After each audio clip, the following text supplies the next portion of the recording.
Lights out, engines wake the night, GT thunder burning bright. Manufacturer starts to rise, fire reflected in our eyes.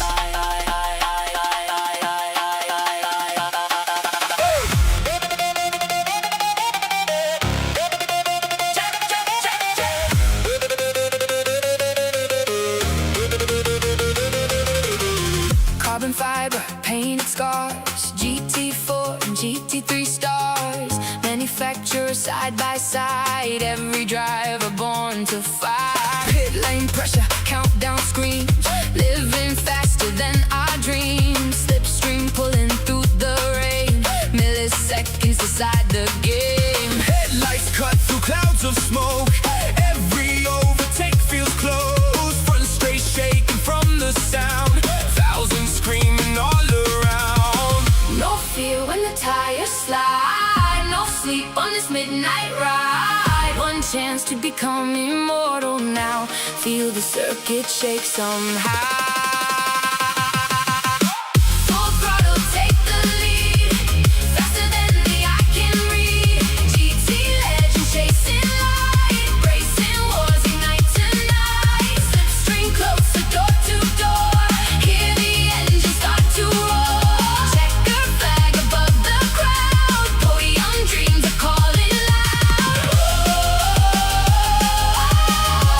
We were made for speed, every heart still bleeds. Push it faster, take the corner, slipstream hunter. Cross the line, Push it faster, take the corner, slipstream hunter. cross the line, yeah. GT3 monster with the arrow attack, GT4 pressure while I'm chasing the pack. Every lap dangerous, no room to breathe. One wrong turn and you lose the lead. Manufacturer battle turning savage tonight. Different colors on the grid, but the goals are like AMG hunting while the Porsche stays near. McLaren in the mirrors make the whole crowd cheer. Late break dive on the inside lane, tires smoke rising while we fight through pain. Draft so close I can hear your gears, still standing tall after all these years. Pit crew fast with the strategy calls, one clean stop and we're breaking them all. From the green light launch to the final attack, now the whole damn field trying to hold us back. Adrenaline under skin, every loss becomes a win. Final sector, final chance, fate is written in this day. Full throttle, take the lead, faster than the eye can read. GT legends chasing light, racing wars ignite tonight. Slipstream closer, door to door, hear the engine start to roar. Checkered flag above the crowd, podium dreams are calling loud. We were made for speed, every heart still bleeds. Through the sparks and shattered rain, we return again, again. Every corner, every scar, Made us who we really are. hear the anthem of the track. No turning back, Last lap pressure, full attack. Drivers ready, engine scream. One more lap, one more dream.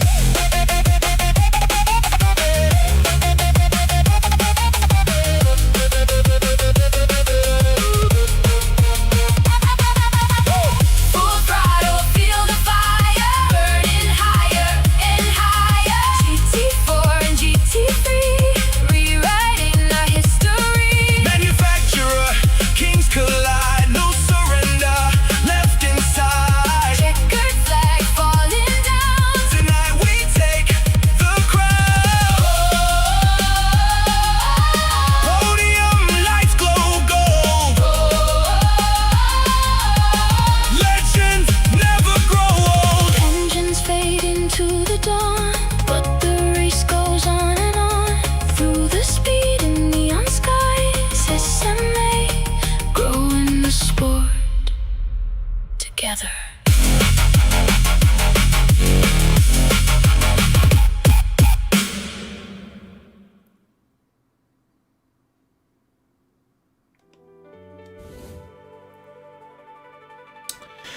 Good evening, SMA, and welcome to the grand finale. It is round 8 of the SMA Manufacturers Showdown 2026.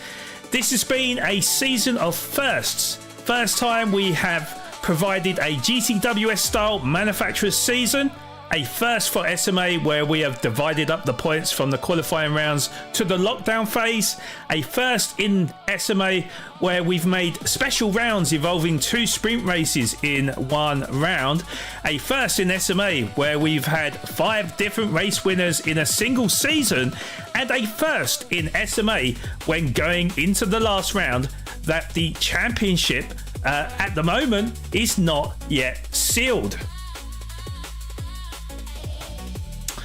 But with the manufacturer portion of the season concluded last week, we go into the final week with the second of our special double-header round, but this time in equal machinery. We start off in Spain, the Catalunya no chicane using the Red Bull Juniors, and then finish off in this exciting duo at Circuit Gilles-Villeneuve in the Super Formula 23 car, where we will find out who will be crowned champion of SMA Season 2, the Manufacturers Showdown 2026.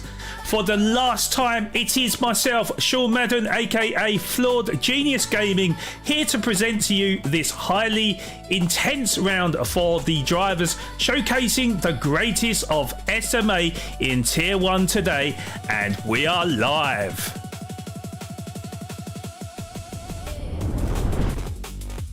And joining me in the commentary box today, I have SMA Promoter Robin Williams. That'll be with us once our first race starts. But to my left is the awesome Tusmbox. Good evening to you, and are you ready to find out who will be our Season 2 champion today? I definitely am, Flawed. I know looking at the leaderboard, there is a clear favorite, but as there are 2 opportunities to get points today, anything can happen, so I'm excited to see what happens today. Yeah, absolutely. Well, before we get into the race details for the last time, we need to thank our 10 sponsors for supporting us throughout the Manufacturers Showdown, as without them, none of these broadcasts would be possible. SMA is brought to you by Simulator Cave, South Africa's haven for all your sim racing equipment, selling only the highest recommended products from the likes of Fanatec and Moza, as well as racing cockpits for that perfect driving experience. Link is in the description below. Postnet Midstream is a one-stop pit stop that provides businesses and consumers with various services under one roof. Their championship-winning pit crew can assist you with high-quality printing, anything from photos to car branding. Their team principal has an import and export license, so they can either send or collect your spare parts from any track in the world. Postnet Midstream, we keep your business on track. DC Designs, where imagination meets reality. From custom home decor and lifestyle products to specialized gaming and sim racing accessories, DC Designs uses the power of 3D printing to craft items as unique as you are. Whether you're looking for a one-of-a-kind gift, personalized collectibles, or gear to level up your sim rig, DC Designs has you covered. Turn your ideas into reality with DC Designs. Slayer Energy, homegrown in South Africa. It fuels your focus, hits hard, and still tastes smooth. That's how Slayer does energy. Their motto is death to dull, and trust us, they live by it. Bold flavors and zero boredom. Slayer, crushing the norm, fueling the madness, and keeping every lap electrified. Waggy & Son Interior Design, transforming your space, elevating your lifestyle. They don't just decorate, they design environments that inspire. Whether it's your home, office or retail space, Waggy & Sons brings your vision to life with style, precision and a personal touch. Jet Tour Palaborwa, where modern design meets everyday performance. Discover a range of stylish, reliable vehicles built for comfort, adventure and the road ahead. Backed by innovation and value, Jet Tour is redefining the driving experience because your journey deserves more. Visit Jet2 Palaborwa and drive the difference today. Sparko Gaming, where real motorsport heritage meets sim racing performance. Elevate your setup with premium racing seats, accessories and gear designed for true enthusiasts. Built for those who demand precision, comfort and performance on every lap. Because when it comes to racing, every detail matters. Take your racing to the next level with Sparko Gaming. Tailored solutions for SMEs and hobbyists. Bearded Skull Powder Coaters provides durable, high-performance powder coating services for factories, small businesses and enthusiasts from across Cape Town's northern suburbs and surrounding areas. We focus on a bespoke service, working hands-on with clients to deliver a tailored finish and quick turnaround times for smaller batches. BuildMat. Our aim is to fulfill all your hardware and building material needs at the most competitive prices available. We are committed to providing top-notch quality without any compromises, and we strive to uphold this promise with every customer requirement. Whether you're undertaking a do-it-yourself project or require bulk supplies, we cater to all and assist you in maximising your profits by carefully managing costs. Again, thank you to all of our sponsors for supporting us through the SMA Season 2, the Manufacturer Showdown 2026.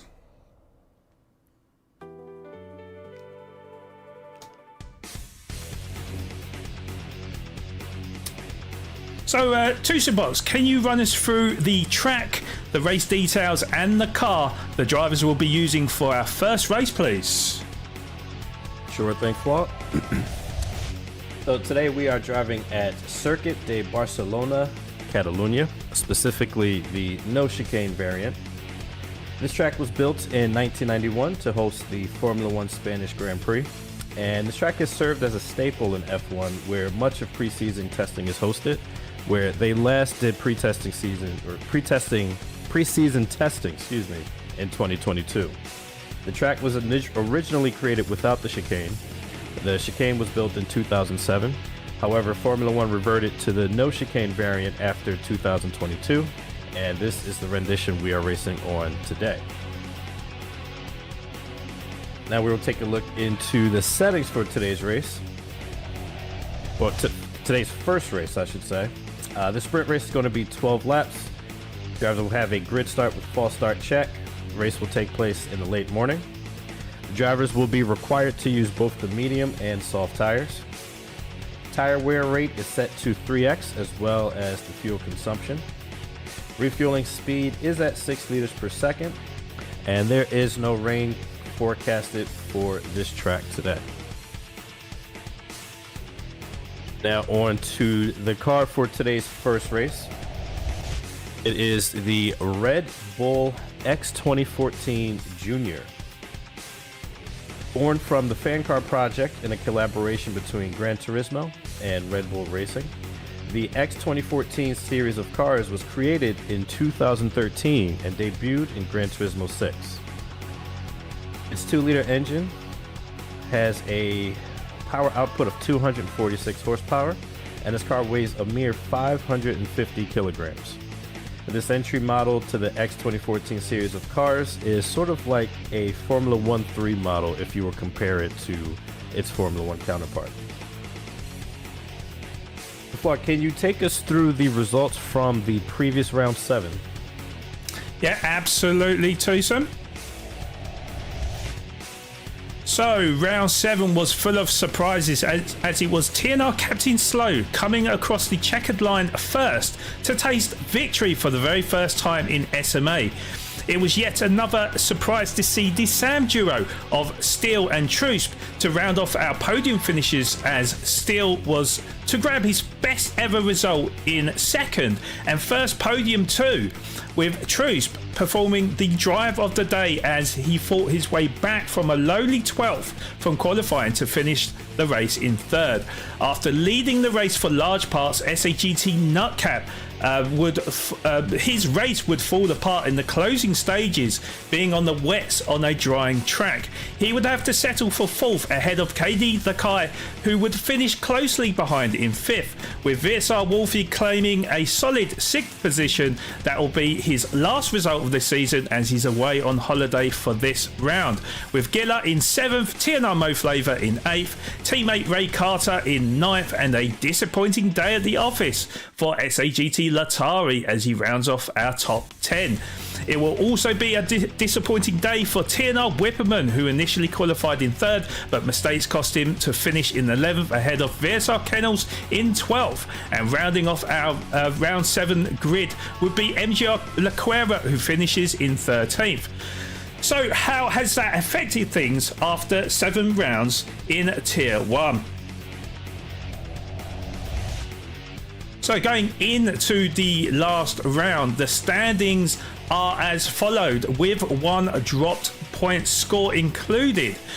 We see that SAGT Nutcap maintains his lead at the top to 16 points despite his 4th position at Fuji due to VSR Vish not racing last week, meaning TNR Captain Slow leapfrogs Vish into 2nd place and demoting Vish into 3rd, where it's likely he won't challenge Nutcap for this season's championship, being that he's 21 points further back. SAGT Latari falls to 4th, with VSR Wolfie just a point further back in 5th, however won't be racing today, so is sure to fall down the standings after today's round. Rising up 1 position to 6th is TNR Mo Flavour, who is just 1 point in front of Sam Truce, rising to 7th, and just another point in front of VSR Kennels, who has fallen 2 positions to 8th. After his brilliant 2nd position last week, Sam Steele rises up 3 positions to 9th, 3 points in front of VSR Gilla in 10th, who is also 3 in front of KD the Kai in 11th, and MGR Laquera, who is down 2 places into 12th, with TNR duo Whipperman and Ray Carter occupying the last row of our standings. Just a word of note that Nutcap needs a 2nd and a 3rd to guarantee the championship, irrespective of what Captain Slow does in this round. So lastly, the lineup in Tier 1 this evening. Well, there is no manufacturer race for this round, so all the drivers will be driving the Red Bull Junior in Catalunya coming up now, and Super Formula 23 car in the 2nd race. As mentioned, no Wolfie today, and I've just heard that Kennels is not present in this race either, so it looks like we're going to have a 12 car grid for the 2 races today. So we are going to go for a quick break, but when we come back, the start of our 5-minute qualifying ahead of this 12-lap race here at the Catalunya No Chicane circuit. So don't go anywhere. We'll be back. We will be back very shortly.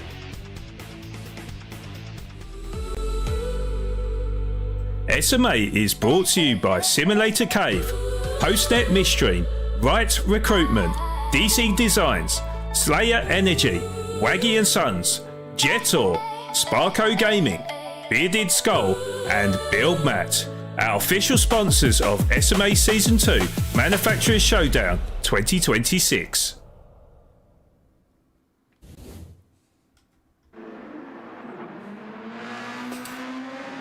Okay, so we are back, and I think the drivers are just putting in their last seconds of qualifying ahead of this 5 minutes quick qualifying. It's not the one-shot qualifying this time around. It is it's just a normal 5-minute qualifying to get their laps completed. So actually we are down to 11 drivers by the looks of it. So I don't know who else that we're missing at the moment off the top of my head. I'm looking at that right now, Flawed, and I see that Sam Truce is not currently in, and I think this is actually the live qualifying session. Oh, okay. So drivers just on their hour lap now then, so let's get on board with VSR Gilles then, who is on his hot lap then. So the drivers should be able to make, I would say, at least 2 hot laps here. So running the soft tyres on minimal fuel. So Gilles with a very nice livery actually of the VSR car there. Of course, all the drivers with the Red Bull Junior cars. So yeah, a little bit of a shame that Sam Truce wasn't able to make it, because of course this is the double points round. This is going to make or break your championship. And now, although Sam Truce perhaps would have liked to have been a little bit further up in the standings, it's going to be costly for him to even try to challenge for that podium position. But as we ride on board with VSR Gilles coming around the penultimate corner and onto the last corner, VSR Gilles is going to come across the line to set a 1 minute 38.7, with Latari Racing following in close pursuit, up 4 tenths from VSR Gilles, but Nutcap onto pole position with a 1 minute 37.8, with Vish up into P3, 138.4 for him. TNR Captain Slow comes across the line with a 1 minute 38.6 to move up into P4. Ray Carter replaces him into P4 with a 1 minute 38.5. So TNR Whipperman P7 for him at the moment, 138.7 for him, and in fact he's going to be replaced because KD the Kai moves up into second position with a 1 minute 38.2. So at the moment, Tucson, we've only got one driver that has sunk beneath that 1 minute 38, and that is current leader of the Manufacturers Showdown Championship, SAGT Nutcap. Yeah, that's an absolutely cracking lap, especially for his first lap out. Looking at the practice before qualifying, there's only one other driver, I believe, that got into the 37s, and that was Katie the Kai. But yeah, Nutcap, that's a huge lap to start out with, and that's definitely setting the stage for this session. Yeah, absolutely. So it's looking like it's going to be the last lap for most of the drivers. Can Gilles improve on his current best of a 1 minute 38.7? Well, he goes a little bit wide, and no, he's not going to improve. So Latari Racing, can he improve? No, he can't. So who else have we got? I think Nutcap is about to come across the line now. He serves a half a second penalty. He's not going to improve. So can KD the Kai improve on his 1 minute 38.2? He needs to find at least 4 tenths of a second as Whipman goes up into P2 with a last ditch effort of a 1 minute 38.2, and Kai wasn't able to improve, so he will grab P3. But just to round up the rest of the drivers, so TNR Captain Slow, who is second in the standings at the moment, only managing to get P8, which has really handed the advantage to SAGT Nutcap, Tucson. Yeah, it's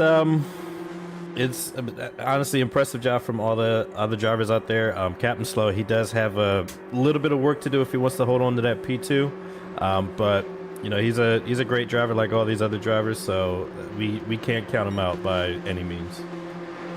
No, absolutely, and of course it could be known that this is a sprint race, but we don't like to call it a sprint race. We like to call it a shorter race, or maybe even a daily race C equivalent. So a lot can happen in this 12-lap race we have here at the Catalunya No Chicane, with there is strategy in play here as well. The drivers will need to use the mediums and the soft tyres, so with equal machinery, it's going to be interesting to see how the drivers fare in this one. But let's quickly have a look at the qualifying results from round 8.1. Catalunya No Chicane in the Red Bull X 2014 junior car. So it is SAGT Nutcap that starts on pole position with that 1 minute 37.843. Nearly 4 tenths quicker than TNR Whipperman, who is in second position. I do believe we have got the lobby getting restarted. I wonder, Tusm, have we got a late joiner? Yeah, so Sam Trusp, he was in the lobby when quali started, but he was not entered onto the grid, so he did not participate in that round. So I have no idea how they're going to handle this, but yeah, the lobby was reset. Maybe I don't know. I'll keep an eye. I'll see if I can find anything that's going on. Okay, thank you, Tusum. Well, just to reiterate then, on the front row, we've got SAGT Nutcap starting from pole position ahead of Tina Whipperman, who's going to be starting alongside him on the front row from second position. On row 2, we've got KD the Kai starting from P3 and starting alongside him. Good to see SAGT Latari back up the top end of the grid, starting from P4. On row 3, we've got Sam Still starting from P5, and starting alongside him will be VSR Vish from 6th position. On row 4, we've got Ray Carter in 7th position, and TNR Captain Slow starting alongside him from P8, which he has it all to do. He's 16 points behind SAGT Nutcap. If he has got any chance to catch up with our current leader of SMA Season 2, he really needs to make the jump on SAGT Nutcap at some point in this race. VSR Gilla, it starts from P9 from row 5, and then Laquera will be starting alongside him from 10th position, and then it will be Mo Flavor and Sam Truce, but hopefully that will be starting alongside him on row 6. So yeah, that is our qualifying done. We are just waiting for the host to get the lobby up and running properly, so that we can start this 12-lap race here at the Circuit de Barcelona-Catalunya no chicane circuit. So just to welcome in everyone in chat, thank you so much for joining us today. Hopefully you got on really well in your races, and hopefully great combos for you guys. Of course, very different cars to what you may have been used to during this season, but yeah, I mean, it's definitely a different combo for the drivers too. So how do you think this race is going to fare today? Well, the X2014 Junior, it's actually a really easy car to drive. It's very difficult to upset the balance of the car. It's not the fastest car, and it's got a good amount of downforce. So I think drivers are definitely going to be aggressive. As far as the tire wear and fuel wear, the fuel isn't much of an issue. It does have to be monitored. Yeah, I think a lot of the action is going to happen in the pits with slightly varying strategies, and yeah, it's going to be hard fought all the way through. Yeah, absolutely. And so the race is literally just about to get underway now, so best of luck to all the drivers.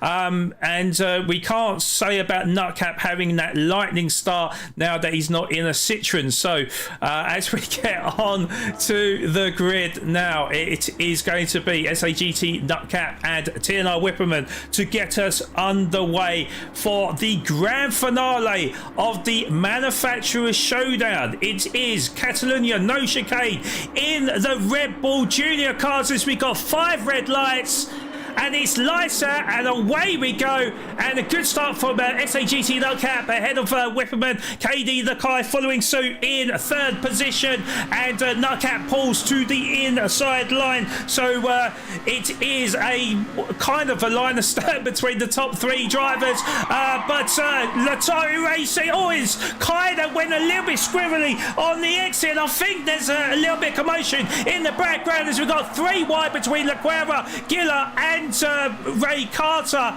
and it's Laquera that gets in front of Gilla and Ray Carter to move up into P6. So we're climbing up positions through the grid, and we still got side by side between Sam Still and VSR Gilla fighting for that 8th position, with Sam Truce moving up into P9. with it looked like a bit of ghosting in the background. TNR Captain Slow at the back of the grid in P12. So let's get back on board with the race leaders, with SAGT Nutcap leading from TNR Whipperman by nearly a second, with Latari Racing side by side with KD the Guy. He's got a nose in front, but KD the Guy with a dive around the outside, and that's a fantastic move from KD the Guy to beat Latari Racing into the corner to move up into P3, Tucson.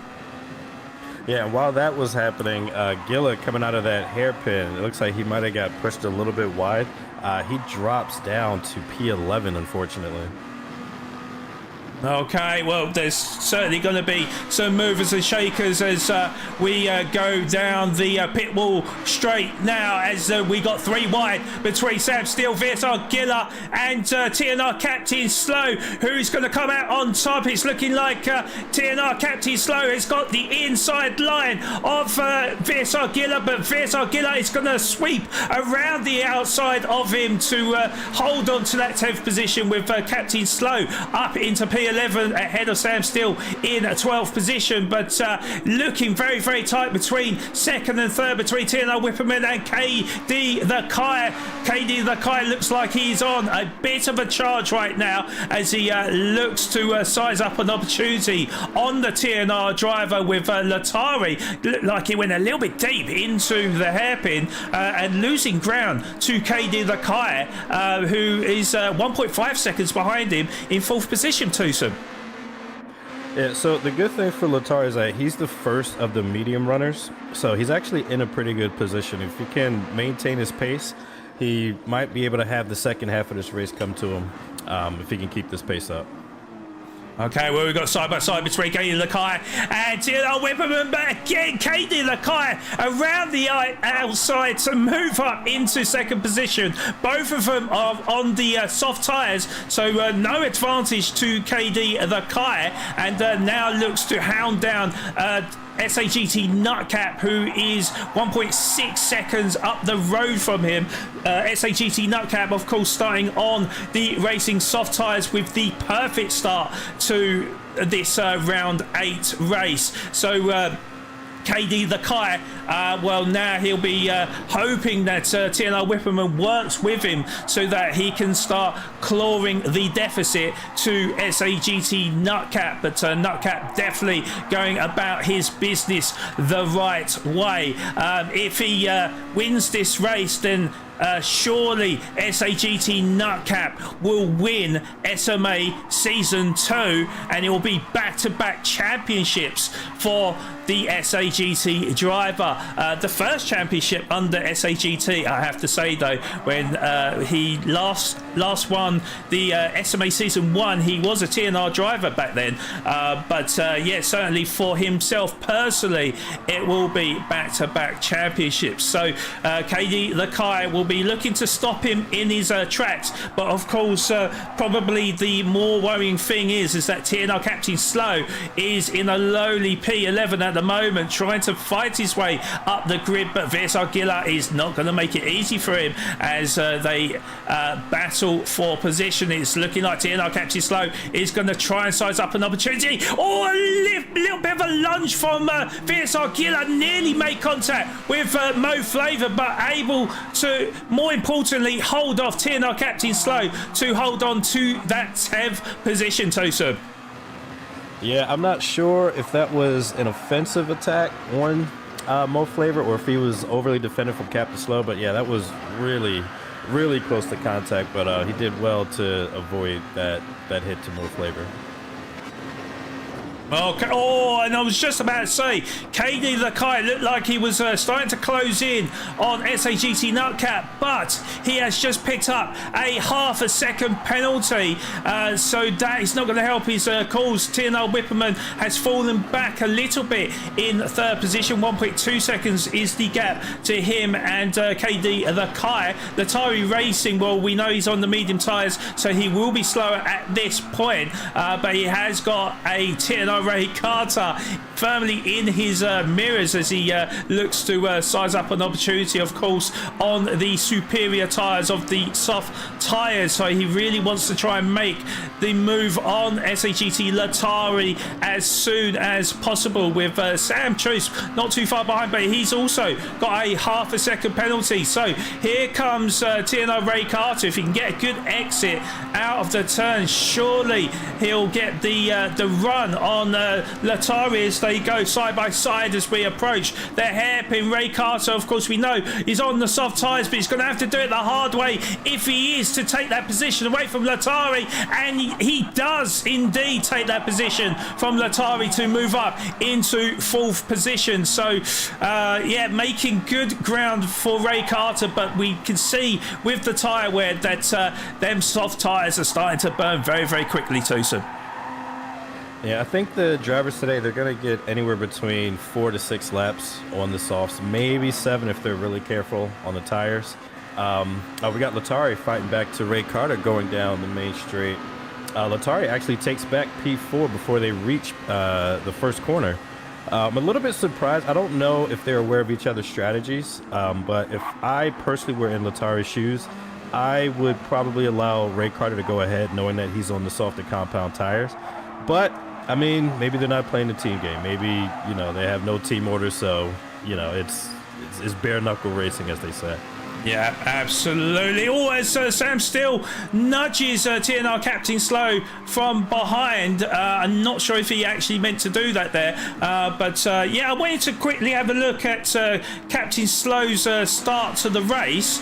So he was in 9th position, and there was MGR Laquera on the inside, and it looked like that TNR Captain Slow got on the anchors very, very early to avoid collision, but also to maybe try and seize the opportunity again, but unfortunately sank all the way to the back of the grid as a result. So just wanted to sort of clear that up, as it is TNR Captain Slow fighting tooth and nail with this. Gillard, slight bit of contact with Sam Steele as well, as he tried to take the inside line on the hairpin. So a great battle forming between VSR Gillard and TNR Captain Slow, with Sam Steele lurking in the background.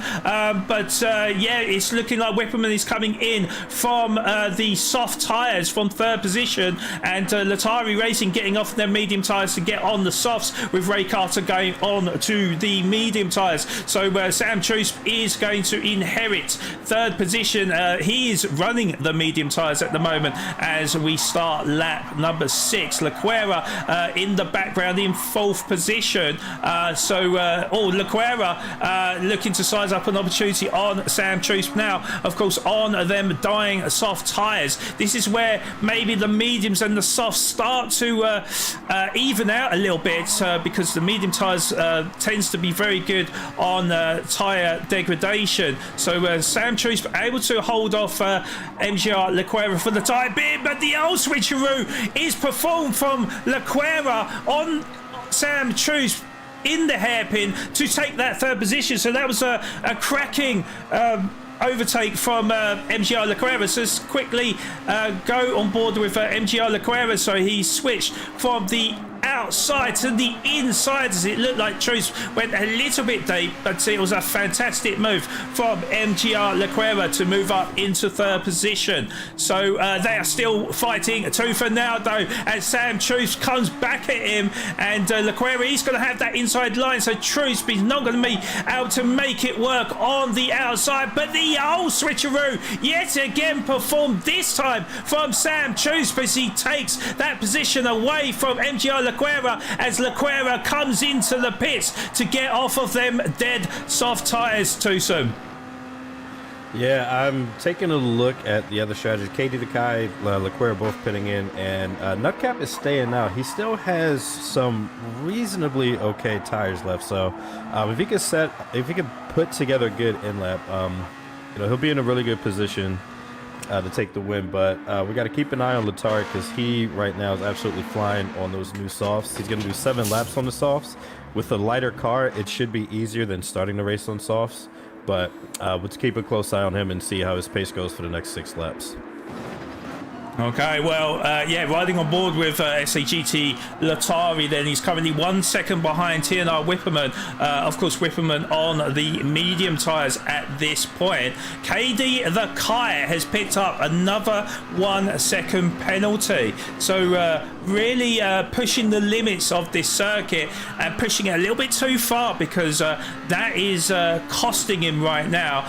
Currently P7, but is surely going to be losing that position to TNR Whipperman, who currently holds P8, and it remains to be seen whether or not Latari will have the overspeed as KD the Kite serves that penalty in roughly about a turn now, actually. So just coming through this turn now, he'll be serving the penalty now. So if Latari can slingshot his way through, I think KD the Kite is going to lose out on 2 positions as TNR Whipperman moves up into P7 and SAGT Latari moves up into P8 as Nutcap comes in from the race lead. He had a 10-second lead over Sam Chusp and VSR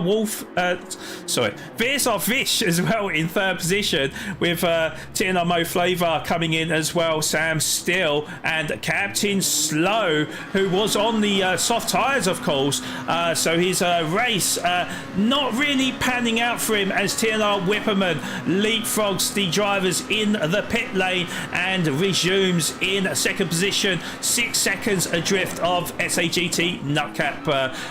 Tusm.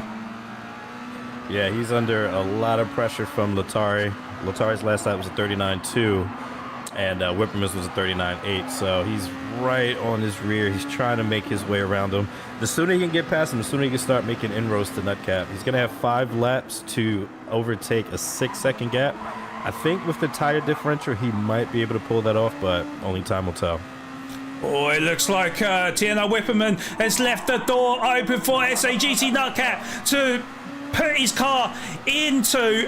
There was a slight bit of contact between the 2 drivers, but I mean, it didn't really cost TNR Whipperman too much there. He just went a little bit sideways as we went into the turn. So Latari Racing up into 2nd position now, but KD the Kite is now coming back with a vengeance, then looking to steal that 3rd position away from TNR Whipperman. So he's going to have to try around the outside, and that's a little bit of contact between TNR Whipperman and SAGT Latari as Latari gets shunted out wide. More contact between Latari and TNR Whipperman, and well, I'm not sure exactly what happened there, but looked a little bit controversial. Tusm talks through this replay, because I'll get on board with Latari. Yeah, so coming out of not the final hairpin, but coming out of this left-hand hairpin, Whipperman goes down deep for a nice dive bomb. A little bit of contact. There was some more contact, but I didn't see any contact here that caused Whipperman to spin. It looks like that was such a weird loss of grip, because these cars are very difficult to lose the rears, especially in a corner like that. I'm really not sure what happened there. Let's quickly have a look at Whipperman again. Let's have a look on his steering inputs, just to see, just so we can clarify what happened here. So Latari got a little bit shunted out wide, and then here was Whipperman. Oh, did he just lose the rotation of the car? Yeah, I mean, he was steering to the left, and then the rear just snapped out on him. So not exactly sure what happened there, but we got side by side now between TNR Whipperman and Laquera. Laquera on the outside. TNR Whipperman has the inside line, and he will take that 7th position away from MGR Laquera. So TNR Whipperman looking to make up for lost time and try to limit the damage that he has done into this race, because of course was in a very promising position. So looking to maybe try and get a top 5 position here, but he still needs to get past TNR Mo Flavor and Ray Carter for good measure. Laquera is fighting tooth and nail with VSR Vish, and nearly tagging Laquera around, but VSR Vish holds firm there as Sam Still now coming back at him in 10th position. position, and he's going to be a sitting duck here as we go down the pit wall straight. Sam Steele is sizing up an opportunity. He's got the overspeed, and he will take that ninth position away from VSR Vish, and looks like Vish, yeah, he's going to have to do it all over again if he is to take more positions, and he's certainly not going to do it here, Tusm. Yeah, it's really, really close battle between these two. Looks like Vish is going to try to make a move around the outside of Steele.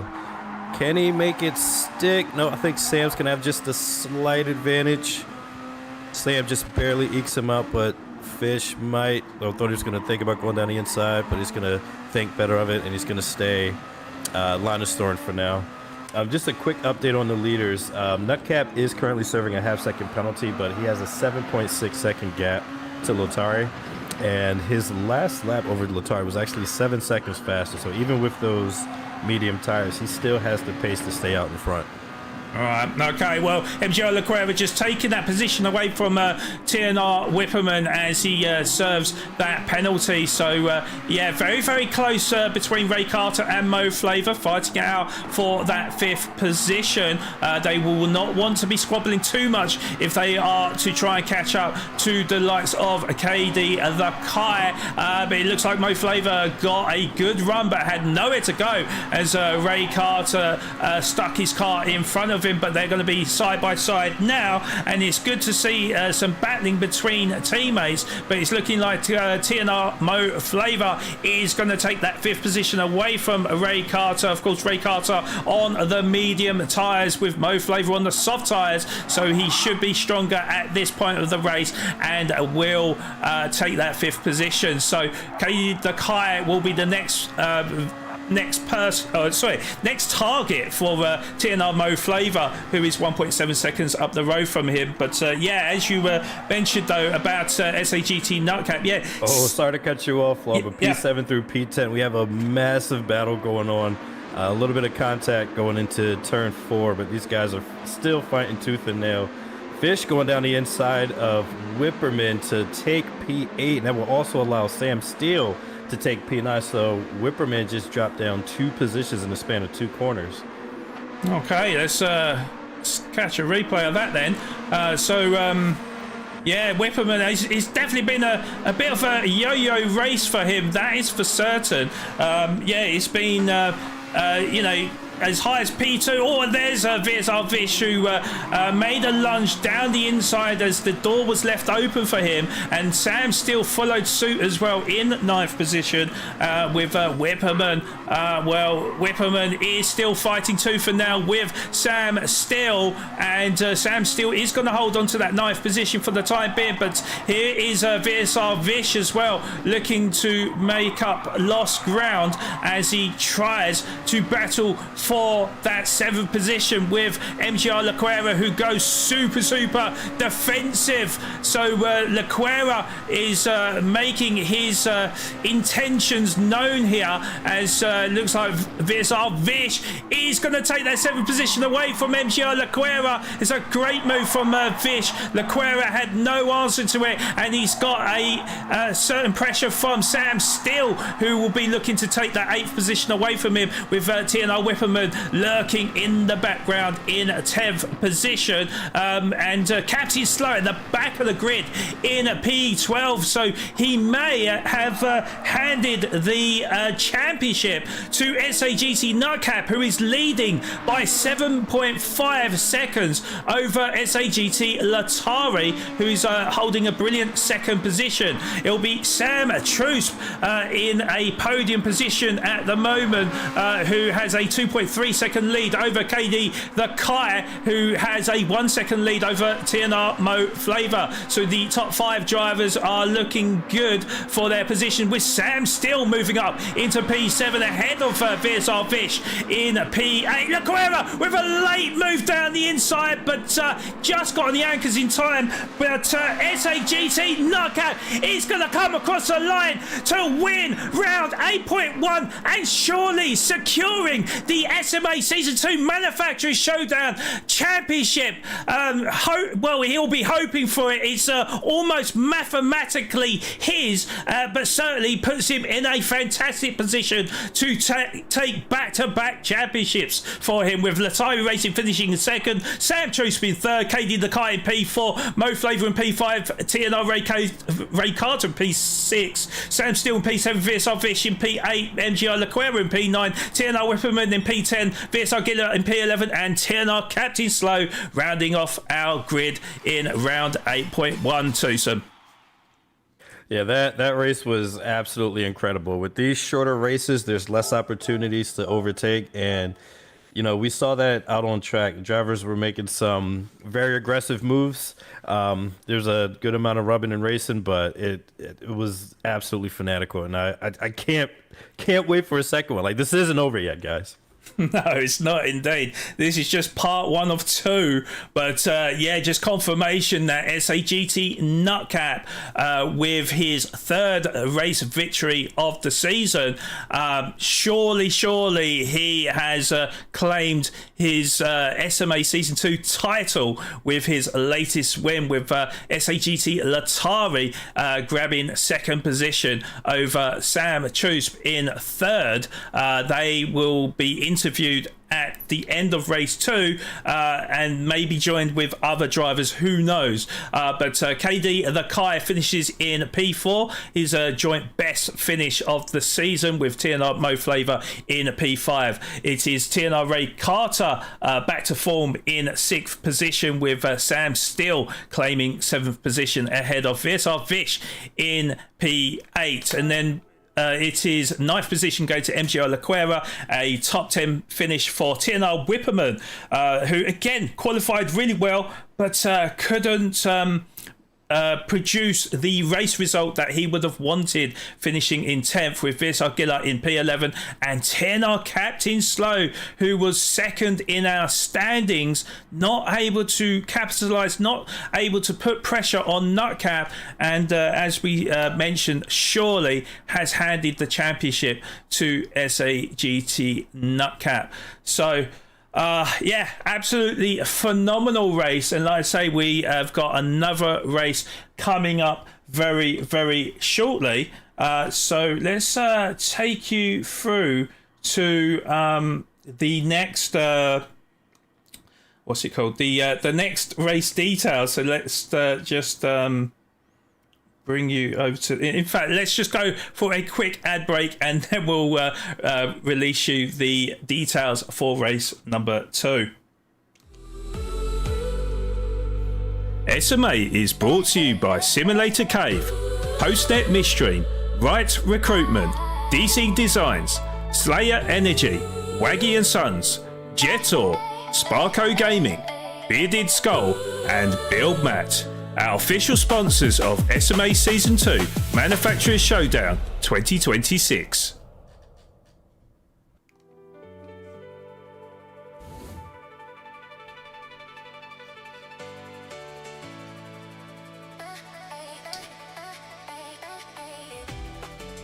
Okay, now I was supposed to have a video of the best overtakes. I wasn't able to actually complete it in time for the broadcast, so that will be released on our videos tab in maybe about a day's time. But no, Sean, what happened? Where's the video, man? No, man, what's going on? Yeah, just wasn't able to get it done in time in the end, Robin. So my apologies on that one.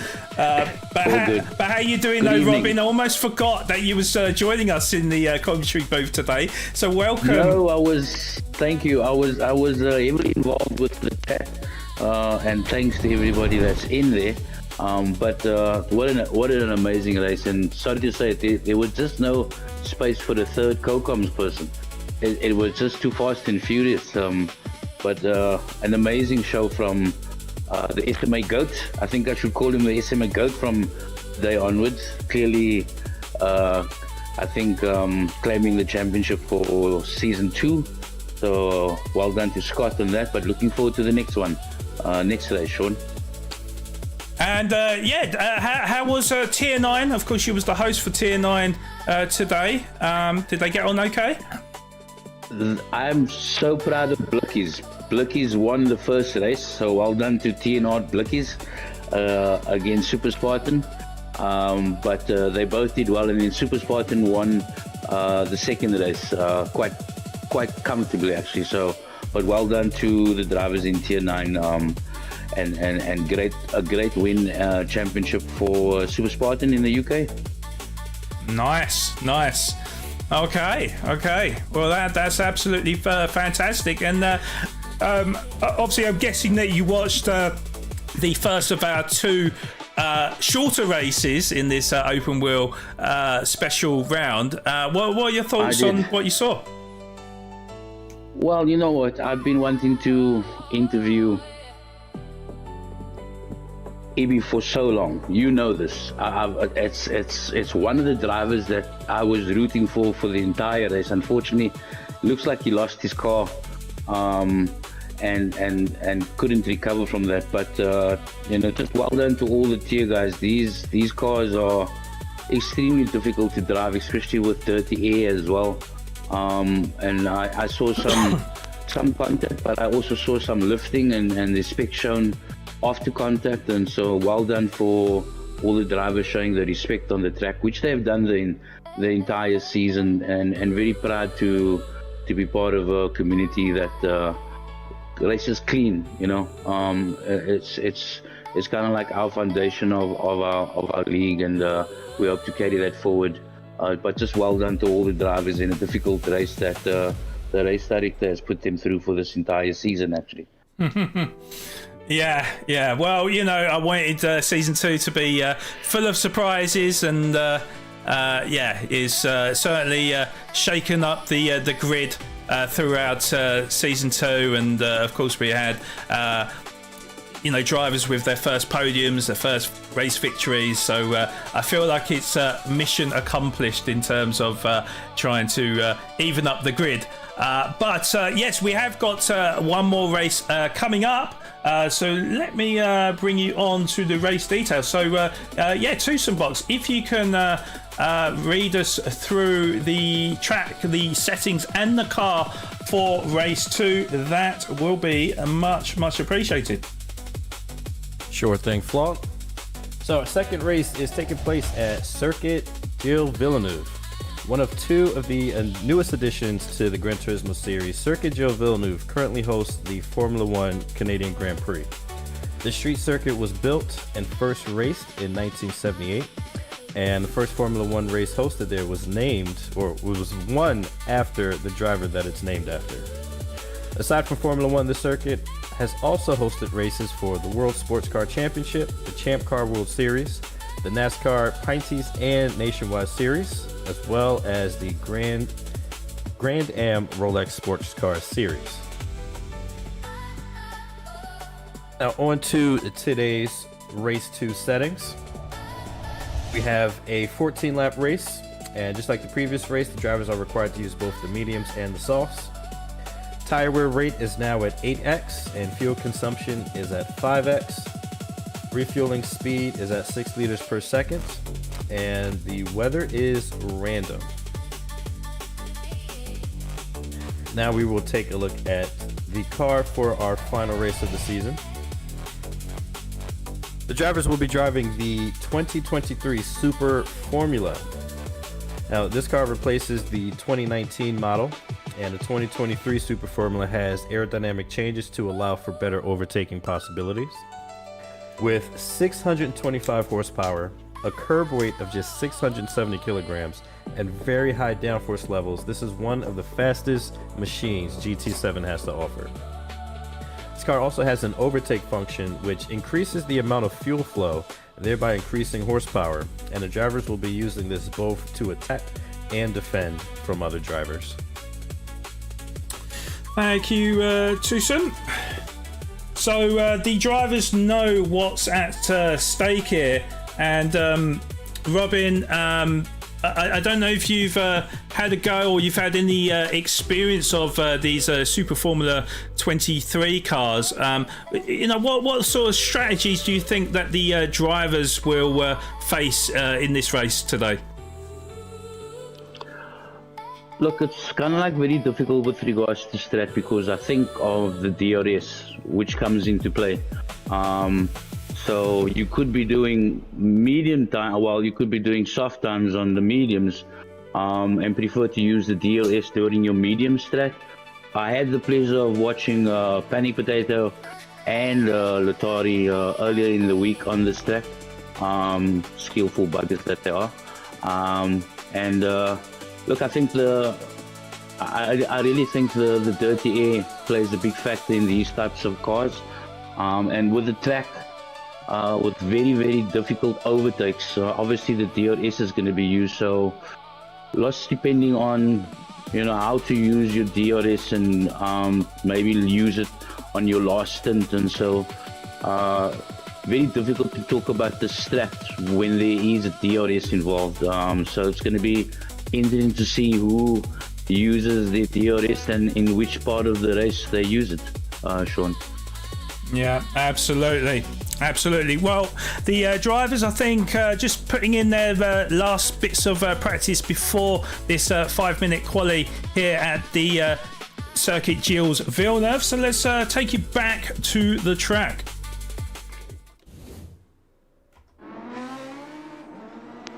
And it would help if I was actually at the track there. Right. So, we've seen already that Nutcap has already grabbed a race win today. We was hoping that TNR Captain Slow was going to take the fight to him, but it's looking like it's looking like that it's SAGT Nutcap's championship to lose. I think if Nutcap gets maybe 12th position in this race, maybe there's a fighting chance for one of the drivers in the standings. But it's highly unlikely, I think, Tusm. Yeah, and if that is the case, we saw in the previous few races Nutcap supposedly under a lot of pressure to do well, and now if that pressure is off, that may just be taking the limiters off of him, and who knows what he'll be capable of in this race. Yeah, absolutely. I mean, Robin, are you a little bit disappointed that there wasn't maybe other drivers that could have taken the fight to SAGT Nutcap today?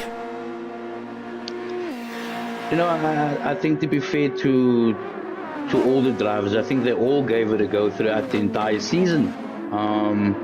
To stay in touch with Nutcap, but I have to say, Nutcap's been probably the most consistent driver, and with the launches of he did qualify sometimes in P4, but with the launch of that sit-in, placed him in P1 coming to the first turn, which was also a huge advantage in my opinion.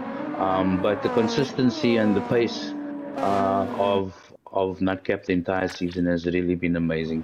But with all due respect to the drivers, Scott's really shown true pace and consistency throughout the season. I think this is quali starting, or am I mistaken? It is qualifying indeed. Yep, a 5-minute qualifying ahead of this 14-lap race here at the Circuit Gilles-Villeneuve. We're in the Super Formula cars now. The drivers got to pick the Honda or the Toyota. In terms of my testing, I didn't really see a difference between both manufacturers. They seemed like they were exactly the same car. Now, maybe the most nitpicky of drivers, maybe they might see a slight difference. Maybe there's maybe they handle slightly different. I'm not really sure, but let us know in chat if you actually found a difference between the Honda or the Toyota car. I do know that in terms of power, it's exactly the same. Yeah, I think either or was going to be acceptable in terms of their pick. Yeah, Tusm, I mean, what is your experiences of this car in particular? Is there any differences between the Honda and the Toyota car? No, I'm fairly certain that fundamentally they are the same car. Depending on who you ask, some people may tell you that they have a slightly different engine sound, but as far as performance, yeah, they're pretty much the same. Okay. All right. Well, it's going to be interesting to see like how the drivers fare in this one. We know how punishing this car is in terms of that, you know, very high downforce and really good through the medium and the fast corners, but very, very tricky car to handle in the slow sections coming out of like tight hairpins and stuff. So drivers need to be wary. They are able to use the racing soft tyres for the qualifying session. They will need to use the racing softs and the medium tyres for the race. So that's where things could get a little bit tricky for the drivers, as looks like Latari Racing is going to shoot on by past VSR Giller then. So we'll see how Latari does, as he'll be the first driver to come across the start-finish line to set a lap. So they're able to use the overtake or DRS button for the qualifying session. So we'll see how much extra speed they'll get, because they're near enough touching 300 Ks there as they came up to the Wall of Champions, as Latari Racing coming across the line to set a 1 minute 19.4. Giller, well, he looked like he screwed up there with SAGC Nutcap going on to pole position with a 118.5. So his dominance just not letting up even at this early stage of qualifying, Robin. Yeah, just on that note of Gila, looks like he's doing his hot lap now. Not sure what the confusion was with that, but he is on his hot lap now at the moment, Sean. Okay, well, Sam Truce, Ray Carter up into second position with a 1 minute 19.424. Sam Truce also in the top four with a 119.9. So a good 1.4 seconds separating the top four drivers, and looks like a lot of the drivers behind, not sure if they did the practice or not, and practice would have definitely been required to tame these beasts. But at the moment, a few of the drivers struggling to get out of the 1 minute 20 lap times at the moment, but with such a short lap time, such a short lap, it means that they can get more than I think actually about 3 hot laps in before the expiry of the 5 minutes. So Giller improving by a couple of seconds, but still only managing to get a 121.7 to be in 10th position. TNR captain slow. I wonder if he decided to go on the wheel today, because currently P11 123.355. KD Kai still hasn't set a time yet. I hope that SAGT Nutcap is aware that KD Kai is just behind him, because he is going to set his hot lap now. What kind of time can he produce? It's looking like it's going to be a 119 flat to move up into second position for KD Kai. Nutcap is going to have one more attempt to see if he can go even quicker, but he's leading by half a second with TNR Ray Carter. Looks like he's had enough, currently in P3, just 200th of a second quicker than SAGT Latari, who's in 4th position. Latari Racing is approaching the start finish line now. Is he quicker or not? He's going to need at least 9.5 tenths if he is to dethrone SAGT Nutcap from pole position. As he comes across the line, he improves by 3 tenths of a second to move up into P3, but it's not enough to catch Nutcap, of course. We've just got a few drivers left to come across the line, so we'll ride on board with Sam Truce. MGO Laquera does improve to a 120.8. It's looking like Truce is not going to improve, because he went a little bit sideways there, as Sam still comes across the line to improve by 800th of a second to stay in P5. Nutcap does improve to a 1 minute 18.3, 7 tenths quicker than his nearest rival, KD Kai, in second position, Robin. Yeah, no, KDK has always throughout the season had brilliant qualifying. I think that's his strongest point in season 2 has been his qualifying sessions. And as we know, to do it all in one lap this time around, they've had a bit of opportunity. But once again, Scott up front, be keen to see which tires they start off. And like I said, using the overtake button in the early part of the race could be an advantage to try and get past in the beginning stages, because it's quite difficult to get an overtake on most of this track. So yeah, it's going to be. I'm keen. Actually, I would love to see Kai in a podium position in this race as well. Yeah, we'll have to wait and see. I'll get your thoughts very shortly, Tusm. But just to give you the classified results of qualifying from round 8.2 at Circuit Gilles-Villeneuve in the SF23 cars. So SAGT Nutcap with his second pole position of the day, with that blistering 1 minute 18.347, over 7 tenths quicker than his nearest rival KD the Kai in second position. Both of them are going to be starting on our front row. On row 2 it's going to be SAGT Latari starting from third position, with TNR Ray Carter starting alongside him from fourth position. On row 3 it's going to be Sam Steele, and starting alongside him will be Sam Trusp in sixth position. On row 4 we got TNR Whipperman starting from P7, and Virsar Vish starting alongside him from 8th position. On row 5 we've got TNR Mo Flavor and Virsar Gilla starting side by side from P9 and P10 respectively. And on row 6 we've got MGR Laquera starting from P11 and TNR Captain Slow at the back of the grid from 12th position. So Tusm, what are your thoughts on that qualifying session? Honestly, I'm speechless. I've raced with Kai in a couple other series, and I know how quick he is. And to see him 7 tenths down on Nutcap after that qualifying session, I mean, it is insane. Just not only just how fast Nutcap is, but how consistent he is. Like he hasn't had a qualifying below, I believe, P5 throughout the entire season. It's absolutely incredible to see this.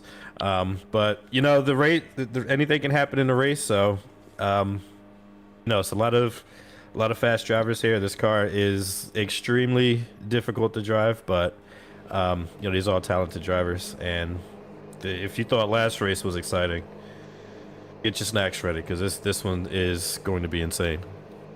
Yeah, it certainly is. And SAGT Nutcap really meaning business. You can tell that he practiced for this round. He really wanted his second SMA championship belt in a row. And yeah, I mean, you can now see probably some of the drivers that didn't practice ahead of this round. So we'll see if SAGT Nutcap can bring his second race victory of the evening and make it the perfect round 8 for him, with KD the Kai searching for his first podium of the season. We're certainly gone about it the right way to qualify in second position. We'll see if Latari Racing comes to fight it out with the top 3 or the top 2 as well, with TNR Ray Carter. Surprised to see him that high up as the race is about to get underway. So they are all lined up on the grid. It's going to be so important to get the perfect launch from the grid start. It's going to be very difficult because of the power to the rear tyres. If we got 5 red lights, it's lights out and away we go as we start round 8.2 at Circuit Gilles-Villeneuve. It's a great start from SAGT Nutcap, who leads in front of KD the Kai, and Latari Racing going side by side with KD the Kai. There is 4 abreast, no 3 abreast, because we've got one going wide in the background, and I think that was oh no, we've lost a driver. we've lost a driver somewhere because, in fact, we've lost 2 drivers. So it looks like the race is going to be red flagged, and we're going to start all over again. So a little bit unfortunate there, but it is within the rules to restart the race or give the red flag if somebody drops out on the first lap. So we're just going to wait for the the host to restart the lobby, and hopefully we can get this race underway. But certainly giving us a little bit of fuel and a little bit of what to expect in this race with the grid start we just seen, Robin. Sean, I'm amazed you still kept your voice this entire season. I'm struggling. and you've still got quite a few laps to go until the last day. Until this race is done. But yeah, it does give us I was looking at the start there with Captain Slow on the mediums, and coming into sector 1, going and using the overtake button. And in a I don't think it's advisable to use DRS when you're on a turn. Not sure. As far as I understood, it's better to not use DRS on a turn. But that being said, it did bring him quite close to Kai on the mediums, with Kai being on the soft. So that's what I'm talking about with regards to how difficult it is to gauge strat. And but I think also the mid-pack battling at this point, early on, is most certainly going to give the advantage to drivers like Kai and Scott, and I think the top 3 is probably going to get away because of it. Yeah, absolutely. And Tusm, we failed to even consider the actual launch of the grid start, because obviously with really powerful cars, you get a lot of the wheel spin from the rear tyres, and it's really important. Maybe they put on the TC, or maybe they're a little bit more casual off the line, maybe starting a higher gear, Tusm? Yeah, so funny you mentioned a higher gear. I was taking a look through the starting grid, and I noticed a couple of drivers, they actually launched in 3rd gear. So I think from what I saw on the grid, it looks like 3rd gear with minimum or no traction control is the ideal way to launch these cars. Okay, thank you for the insight there, Tusm. So it is round 2. Well, it's round 8.2, but it's part 2 of race 2 at Circuit Gilles-Villeneuve in the Super Formula 2023 cars. It is going to be SAGC Nutcap and Katie Lakai to lead us underway in our last race of the Manufacturers Showdown, and it's lights out and away we go. And Nutcap again gets a great start ahead of Katie Lakai, but this time Latari Racing challenging Katie Lakai for that 2nd position, but he's going to have to do it around the outside, which is not going to work out for him. So Ray Carter and Sam Steele side by side. It looks like Sam Steele has made the jump on Ray Carter into P4 then, and Ray Carter sinks down into P5. Tino Whipperman P6, Sam Chusp in P7, VSR Fish in P8 with Mo Flavor in P9. Laquera trying to challenge him on the inside, but will back out for the time being in a 10th position as he goes very squarely on the exit and does brilliantly to save the car there, but it does live to fight another day as Mo Flavor looks to size up an opportunity on VSR Vish, but backs out of the time being. It's very, very difficult to keep track of the cars as they're so fast, but here's Mo Flavor on the inside on the hairpin. VSR Fish has picked up a half-second penalty, so he's going to have to serve that on this lap, and he's going to be losing many a position with Giller in P11 and Canty Slow in P12, but they are line astern as we come down the back straight as SAGT first one to go through the wall of champions with SAGC Latari Racing firmly behind him in 2nd position, and Katie Lakai closely following behind in 3rd place. Tusm. Yeah, and unfortunately for Vish, he has some weird aero damage, so he's actually coming into the pits to get that repaired. Latari doing really well. He's got himself up in the P2. He's keeping He's keeping Nutcap honest so far, but Katie Nakai not far behind. Sam's still the first driver on the medium, so he is dropping back just a bit. But that is to be expected on the harder of the two compounds. We'll see how his race unfolds throughout these next 13 laps.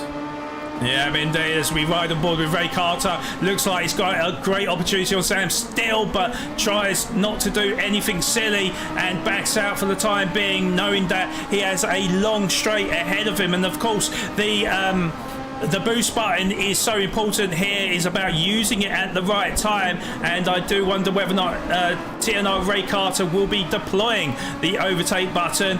Looks like he's decided to go against it, and yes, definitely something that we need to keep an eye on is how much of that overtake button the drivers will be using. Oh, there's a little bit of a clang to the wall from SAGT Nutcap. It looks like Latari Racing is sizing up an opportunity on our current leader of the race, SAGT Nutcap, but we'll back out for the time being. But they are as close as ever, within 3.5 tenths of a second, with Katie Lakai following in close pursuit in third position.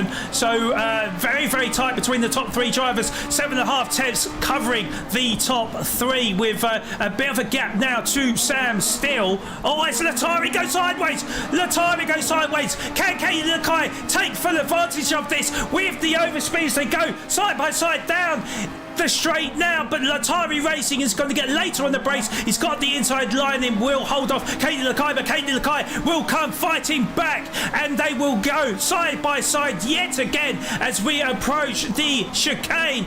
Katie Lakai is going to have to fight it around the outside though. Latari Racing gives him the space, but Katie Lakai may have the advantage here. He's firmly on the coattails of Latari Racing now, so Latari Racing is going to defend the inside line, and there's nowhere for Katie Lakai to take that position away from him as Latari Racing goes sideways, and a little bit of ghosting there, and Katie Lakai looks like he's made the move on Latari Racing to take that second position away from him. Robin.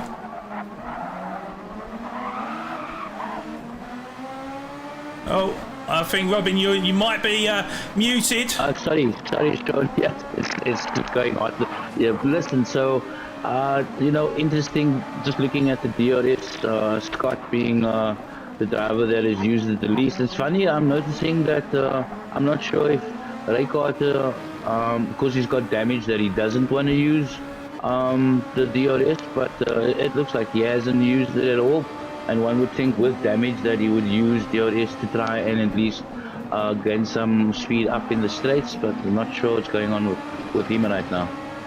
Well, it looks like he's slightly used it, I think. And I was going to say maybe he did not deploy the button on his wheel, but he has used a little bit of it. So maybe just saving it for the end of the race or something, which is a good strategy because he's still in a good position at the moment, but he has got front aero damage, which is costing him time, and with that slipstream, not able to get the jump on Whipperman because Whipperman will have better straight line speed. Oh, there's a little bit of contact between the two drivers, but nothing comes off of it. May have been a little bit of lag, I'm not 100% sure, but let's quickly have a look on the replay.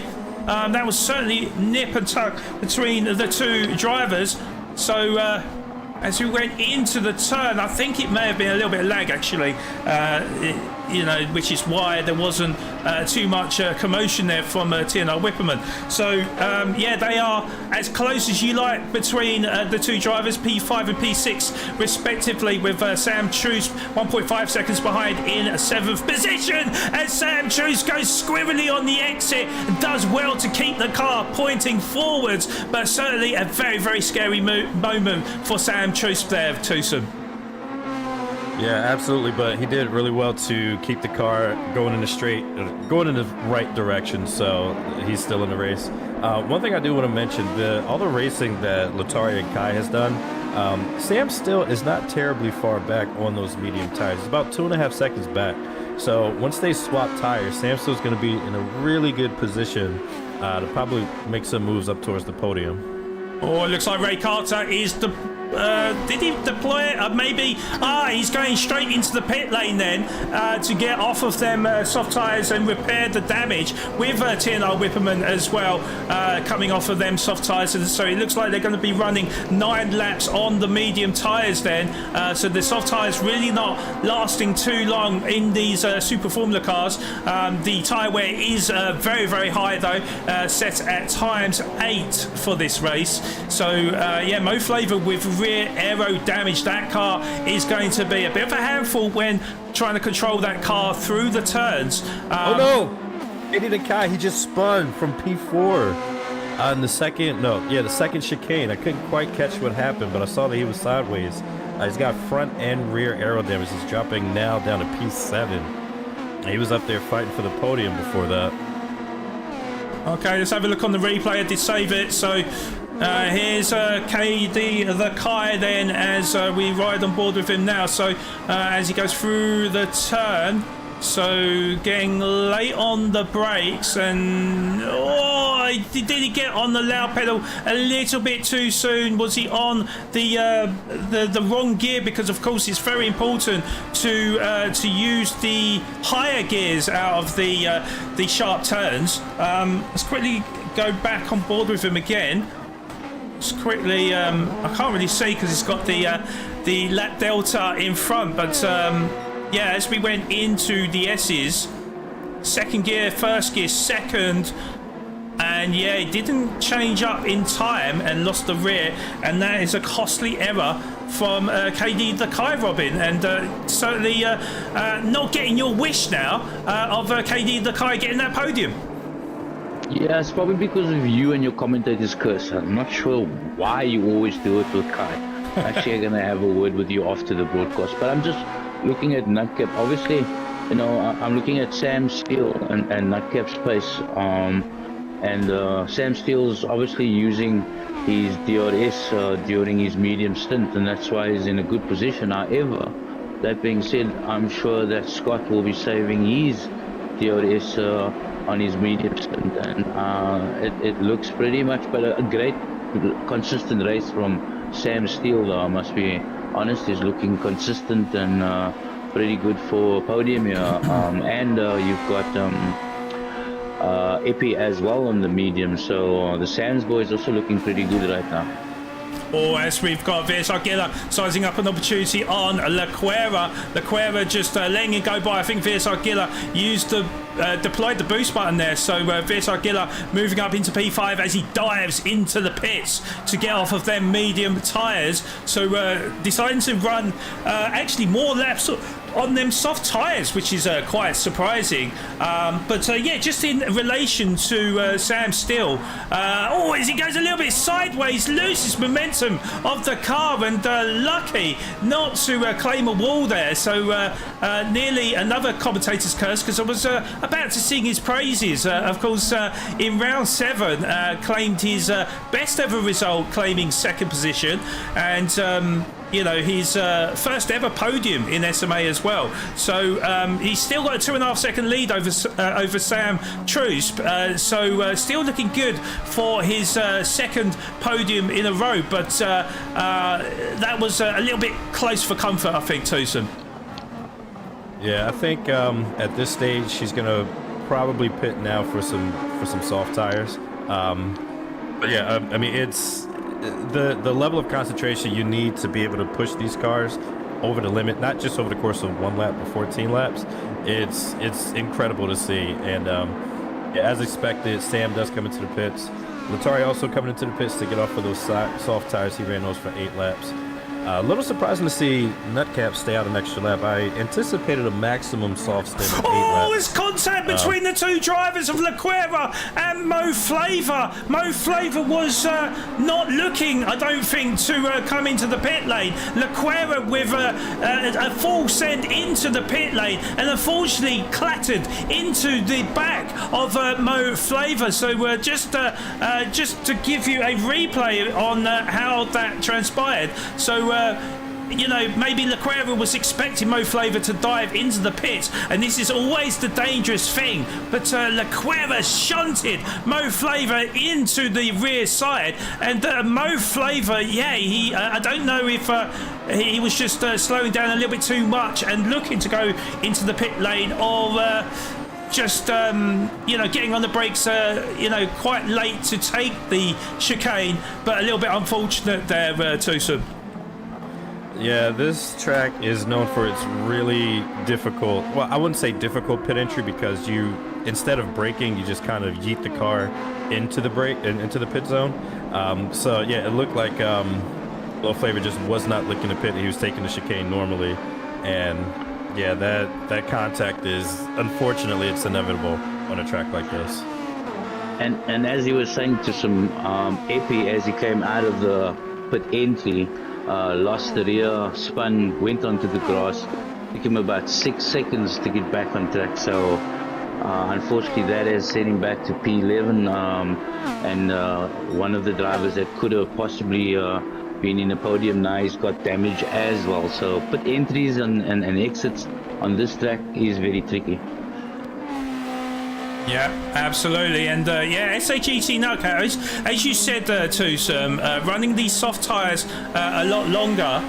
He didn't need to do it, but of course, maybe wanting to preserve that lead. He's now got a 6-second lead over SAGT Latari, who is yeah, he's in second position. They're both on the medium tyres, so a sizable gap for Nutcat to defend, but he has been very, very consistent on his lap times, typically 1 minute 20s and 21s, 22 on his last lap on the mediums. But yeah, Latari Racing just not able to keep up with Nutcap, and that's been the story of round 8, with Sam Steele doing a great job from third position. He's on soft tyres, actually just 2.9 seconds adrift of SAGT Latari. So it's going to be interesting here, because Sam Steele with fresh soft tyres, if he can stay consistent and be fast, maybe he will close in on Latari Racing. He's still got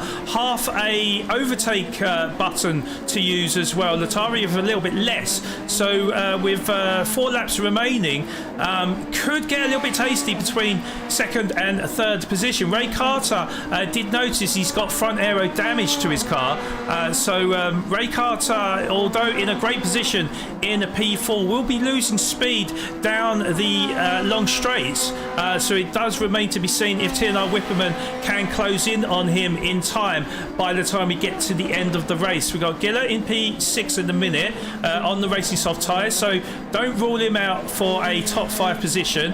And Vish, well, Vish has got nothing left on them soft tyres, and of course picked up damage, as you said, Tusum, wasn't it? So you know, maybe having to do the aggressive the 2 stop strat, which it's not ideal, I don't think, Tusum. Yeah, I think ultimately he would have been better off just like muscling through the damage and then just continuing on the normal pit strat. 13 laps here on the soft tires, I don't see how that's possible. And honestly, I think a 2-stop would be too slow anyway, because the pit delta is just too much to overcome, even with 2 separate soft stints. Yeah, absolutely, and you can see with KD the Kai, who was looking, it was looking so rosy for him at the first half of the race. Well, he's down in P8 at the moment, and now coming under pressure to TNR Mo Flava, who is on the racing soft tyres. He did use a little bit of that overtake and actually hasn't got too much left, but KD the Kai actually has less and is on the medium tyres, so he will come under pressure from Mo Flava as they come out of the S's there. And Mo Flava, well, he is as close as you like to KD the Kai, but unfortunately will not have the opportunity to take the pass on the KD the Kai until maybe we get to the back stretch of Casino. So it's just important for him to stay to the back of KD the Kai, as he's struggling on the rear grip there. So yeah, KD the Kai is certainly feeling the pressure from TNR Mo Flava. So it's certainly going to be a drag race between Kai and Mo Flava for for that 8th position as we come up to the hairpin now, and not too far. Proper. Oh wow, Sean, sorry to break your word. Just to give you insight of dominance here. You know, Nutcap had just set the quickest lap in the race on mediums and has now only started to use his DRS, which is really impressive.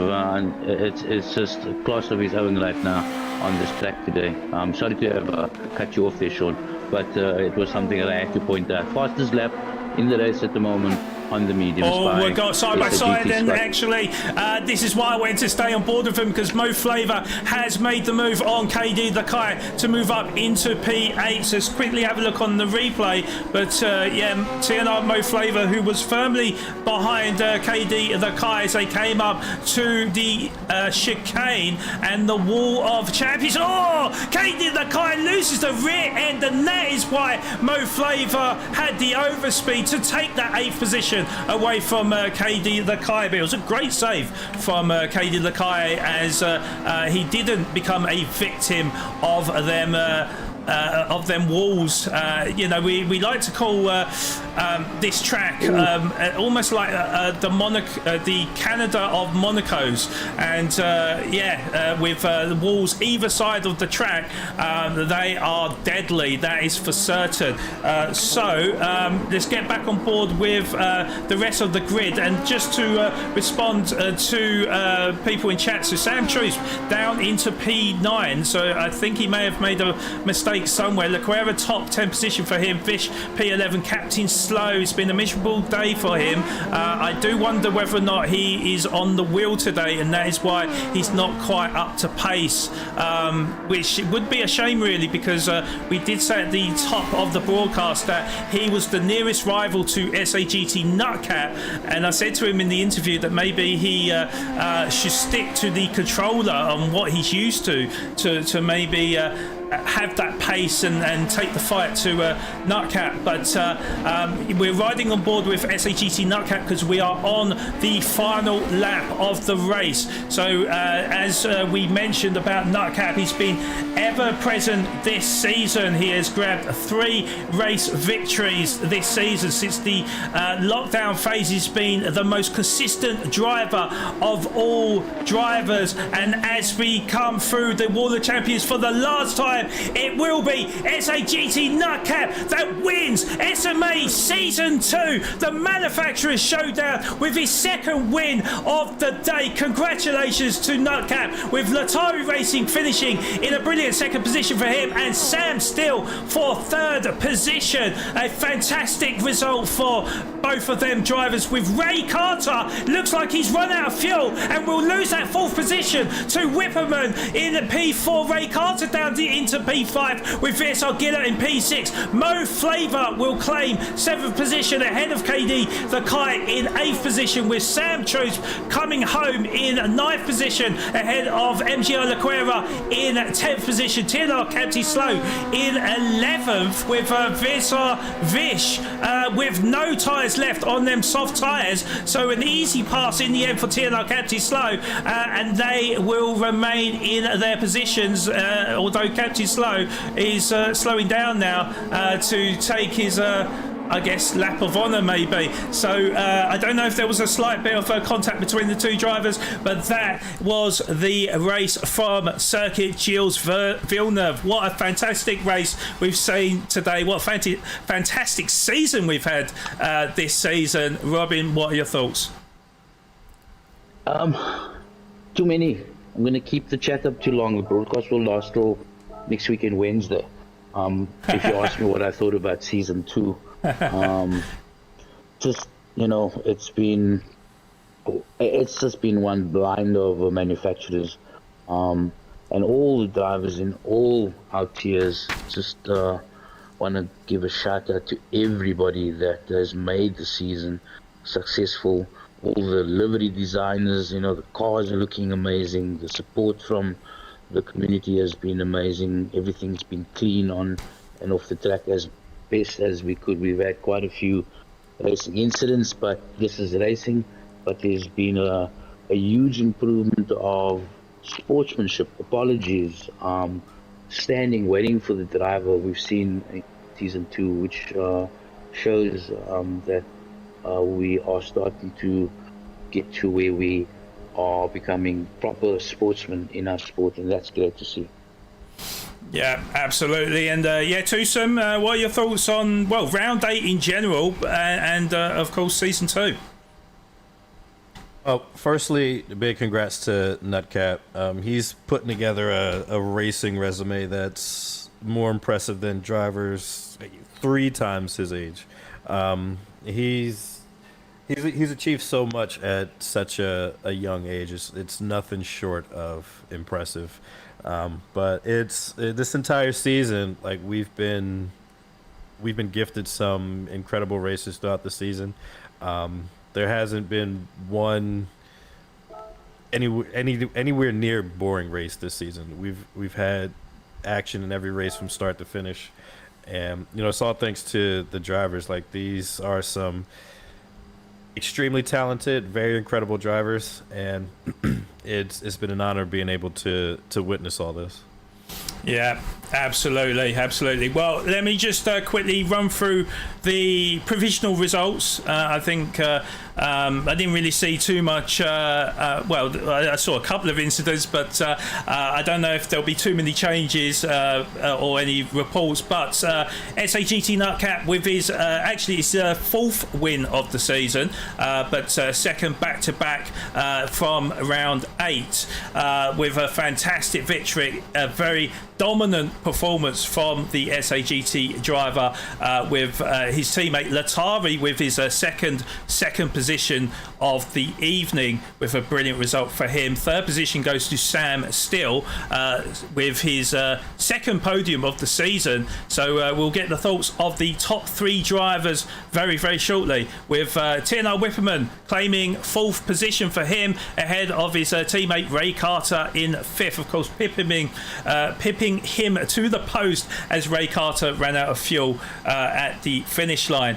VSR Giller claims 6th position ahead of Mo Flavor in 7th, with KD the Kai finishing in 8th. Sam Chusp in P9 with MGR Lacuera in 10th position. VSR Vish with 11th, and TNR Captain Slow in 12th position. Okay, right. Well, before we head into the break, I'd like to inform you that today was my last broadcast of 2026. At this stage, I can't speculate if this is a final farewell to SMA or if I'm able to come back in 2027. But due to life commitments, I'm a very busy man at the moment. But I have absolutely loved my time in this amazing community. And I just want to say a massive thank you to everyone that supported me and accepted me as family, to Robin and to the admin team for providing me this opportunity to express myself and give me the confidence to grow as a commentator. I've made some great friends, and you guys will always hold a very special place in my heart. But for me, this is not only the best league in South Africa, but quite possibly the world. The driving etiquette and quality of races I've had the pleasure of spectating and commentating on is the best out there. And so I'd like to pay tribute to some spectacular moments I've seen in my 18 months in SMA. So let's take a look.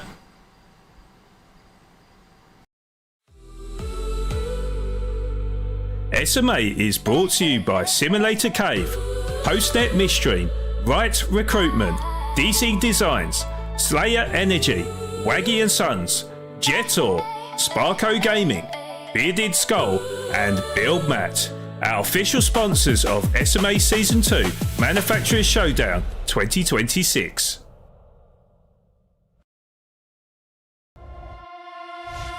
Lights out, engines wake the night, GT thunder burning bright. It is JDJ vs Richard. They now side by side. JDG has taken that position away from VSR Richard. And will he be able to hold on to it? We'll have to wait and see. Richard's going to be side by side with him as you come around the last corner. And it's Richard that takes P2 ahead of JDJ, and Wolfie up into P4, and Panic Potato down into P5. Let's have a quick look on that replay, because that was intense stuff. So let's have a look on the replay now. Richard and JDJ side by side as we went down the back straight into the chicane, and JDJ fought it around the outside, and Richard had to yield into P3, but then came back with a vengeance down the slope into the last corner, and actually finished just in front of him, as it looked like Potato ran out of fuel just before the line. 7.0. JDJ's going to ball to the inside, show Levitis on the outside. Levitis going to try and hang it around the outside, but I think JDJ's just about going to cover that off to remain in the race lead on lap number 24. But how long can he put up with this pressure? Levitis will be fighting tooth and nail and trying all he can to take that position away from JDJ, but they are as close as you like, and as they start battling, maybe the drivers behind will start getting pulled into this fight. But the gap is currently 4.6 seconds between Levitis and Paddy Potato for P2 and P3 respectively. Yes, certainly JDJ, I wonder if he's dropped a bit of a clanger here, because yes, the racing soft tyres are starting to burn up a little bit, but JDJ, who's going to defend the inside on the edge of the dry line. Levitis, is he going to take that position? Oh, they are side by side still. They are still side by side, and it looks like Levitis has made the overtake of the century to move up into the race lead and move in front of JDJ Tusm. But we will stay on board with this battle, because Nutcap hasn't escaped the clutches of Savvy. Savvy clearly feeling a little bit frustrated by getting outfoxed by Nutcap, but also he does need to be aware that JDJ is just behind him in P5 as well. So will they be working in tandem to try to get past Nutcap, because Nutcap is a bit of a sitting duck right now, as Savvy does draw. Yeah, he does draw alongside him. Let's look on JDJ as well from his point of view. He's going to go through the middle of them, and can he make it work? Wow, this is going to be a fantastic move, but Nutcap, looks like Nutcap, whoa, they're going to be free abreast. They're going to be free abreast, and they're still free abreast. And I can't see on that move, but Jesus Christ, this is so close and intense. And it looks like Savvy has got the better of the other two to move up into P3. Nutcap still on the outside, the inside of JDJ's. It pushes JDJ into the wall. More than still 6/10 of a second. And yeah, I mean, honestly, this is absolutely ridiculous how close this is, and certainly I think that this will be one of the highlights in the next recap video. So VSR Wolfie up the inside of Paddy Potato. Can he be later on the brakes? No, because Paddy Potato, the Minister of Defence, covers it up on the inside. No, not VSR Wolfie around the outside. He's going to make it work. Oh, he goes a bit wiggly, but he still holds on to second position. And what a fantastic move. He sides up an opportunity as Paddy Potato goes a little bit deep, and Deaky, he's going to try it around the outside. Wolfie down the inside, and Wolfie, they're going to be side by side as we go into the final turn. He lets off the gas and lets Deaky through, which was good sponsorship, but back on the power around the final corner, and it's looking like Paddy Potato is going to get the race victory ahead of TNR Deaky in second position, and VSR Wolfie in third. But so does VSR Gilla, who is all over his back bumper right now, and looking to maybe try a move on the inside, or if a gap does present to him. Oh, he gets later on the brakes and cuts back on the inside, and VSR Gilla is going to make it work on the Minister of Defence, Paddy Potato. And what a fantastic move that was.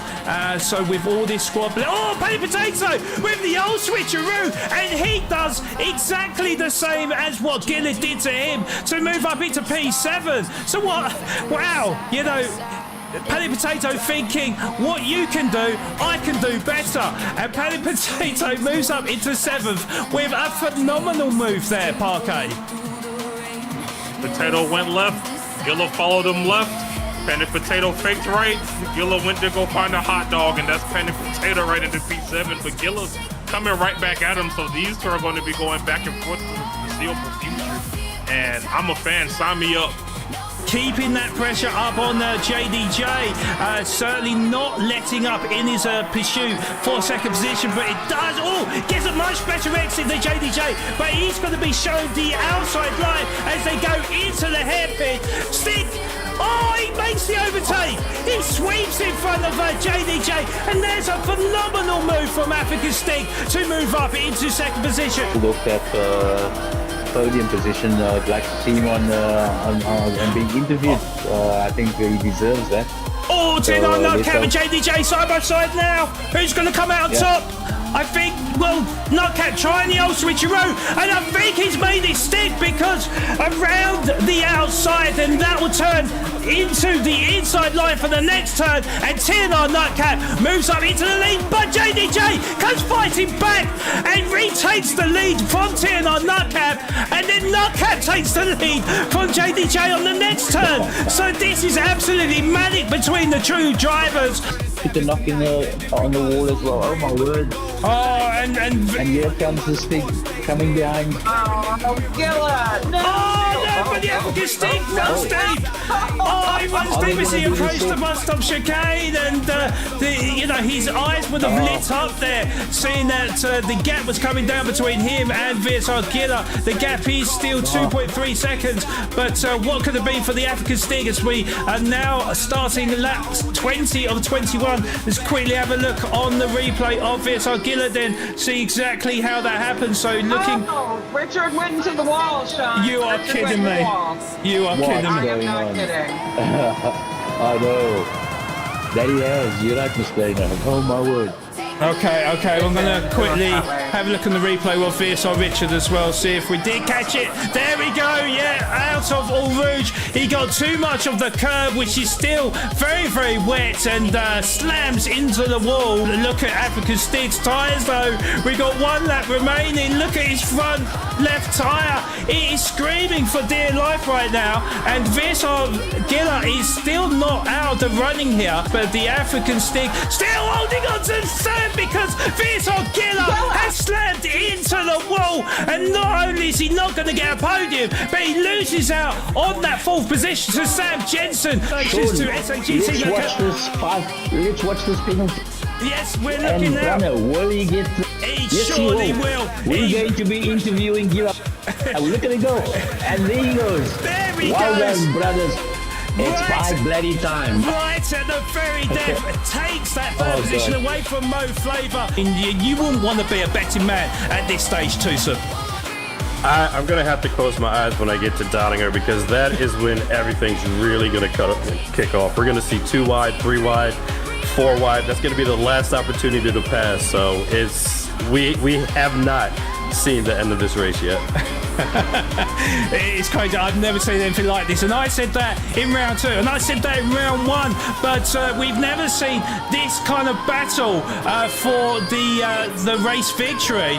Any one of 9 drivers could take it. VSR Wolfie leading the race at the moment, so it's Ray Carter and Leclerc side by side as we go down the Duttinger straight. Leclerc will sink into Ray Carter's slipstream and try to power past him as we go into the braking zone. VSR Gilla and Nutcap are also side by side as well. Ray Carter and Leclerc, who comes out on top. It's Ray Carter ahead of Leclerc as VSR Wolfie now approaching the finish line to win round 3 at the Nürburgring 24-hour circuit. Congratulations to VSR Wolfie with Ray Carter P2, Leclerc P3, VSR Gilla side by side with Nutcap, but VSR Gilla comes across the line in P4, Nutcap in P5, K in the car in P6, Latari Racing in P7, Sam Steele P8, TNR Canty Slow P9. The race goes on and on through the speed and neon skies. SMA, growing the sport together.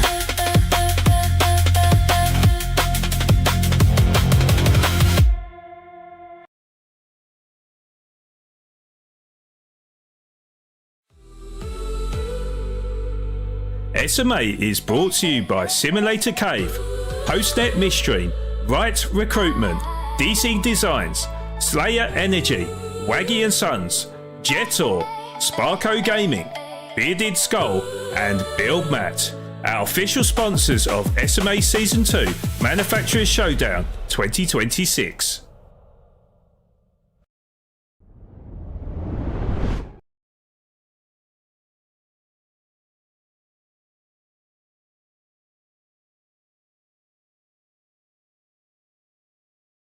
On to unmute us. So there we go. Pretty emotional watching that back, guys. Some epic moments throughout my time in SMA.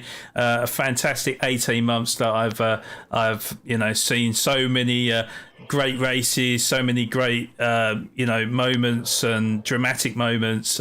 It's been an absolute pleasure. To be honest, guys, I didn't mean that video to be so long, but to be honest, with so many great clips, I mean that video could have easily been 30 minutes, 45 minutes or something. There was a lot that I had to cut out just to make it achievable in the broadcast. So Robin, obviously you've just seen the some of the greatest moments in SMA. Is there anything you would like to add on top of what I've said? And definitely. Definitely. So, we were looking for the broadcaster 2 years ago, and Levi, and thanks to him, introduced me to Sean. And it's difficult to explain the two relationship that I've had with Sean, because firstly, it's been an honor to be involved with someone who is so passionate about what he does, and so passionate about SMA, and myself and Sean have become so close, and I understand the reasons why he needs to not leave SMA. It's not the case at all, but we all sometimes need to put our personal lives in front of our passion, and I wish all the best for Sean for the next part of the year. But that being said, Sean, I think I can speak on behalf of SMA. You are officially South African, firstly. We're taking your UK status away from you immediately. But you've taught me so much. Doing overlays and doing the things for the broadcast team has been a learning thing for me, and with Sean by my side and always advising, and to the point where he's come and he's given us this Manufacturers Championship.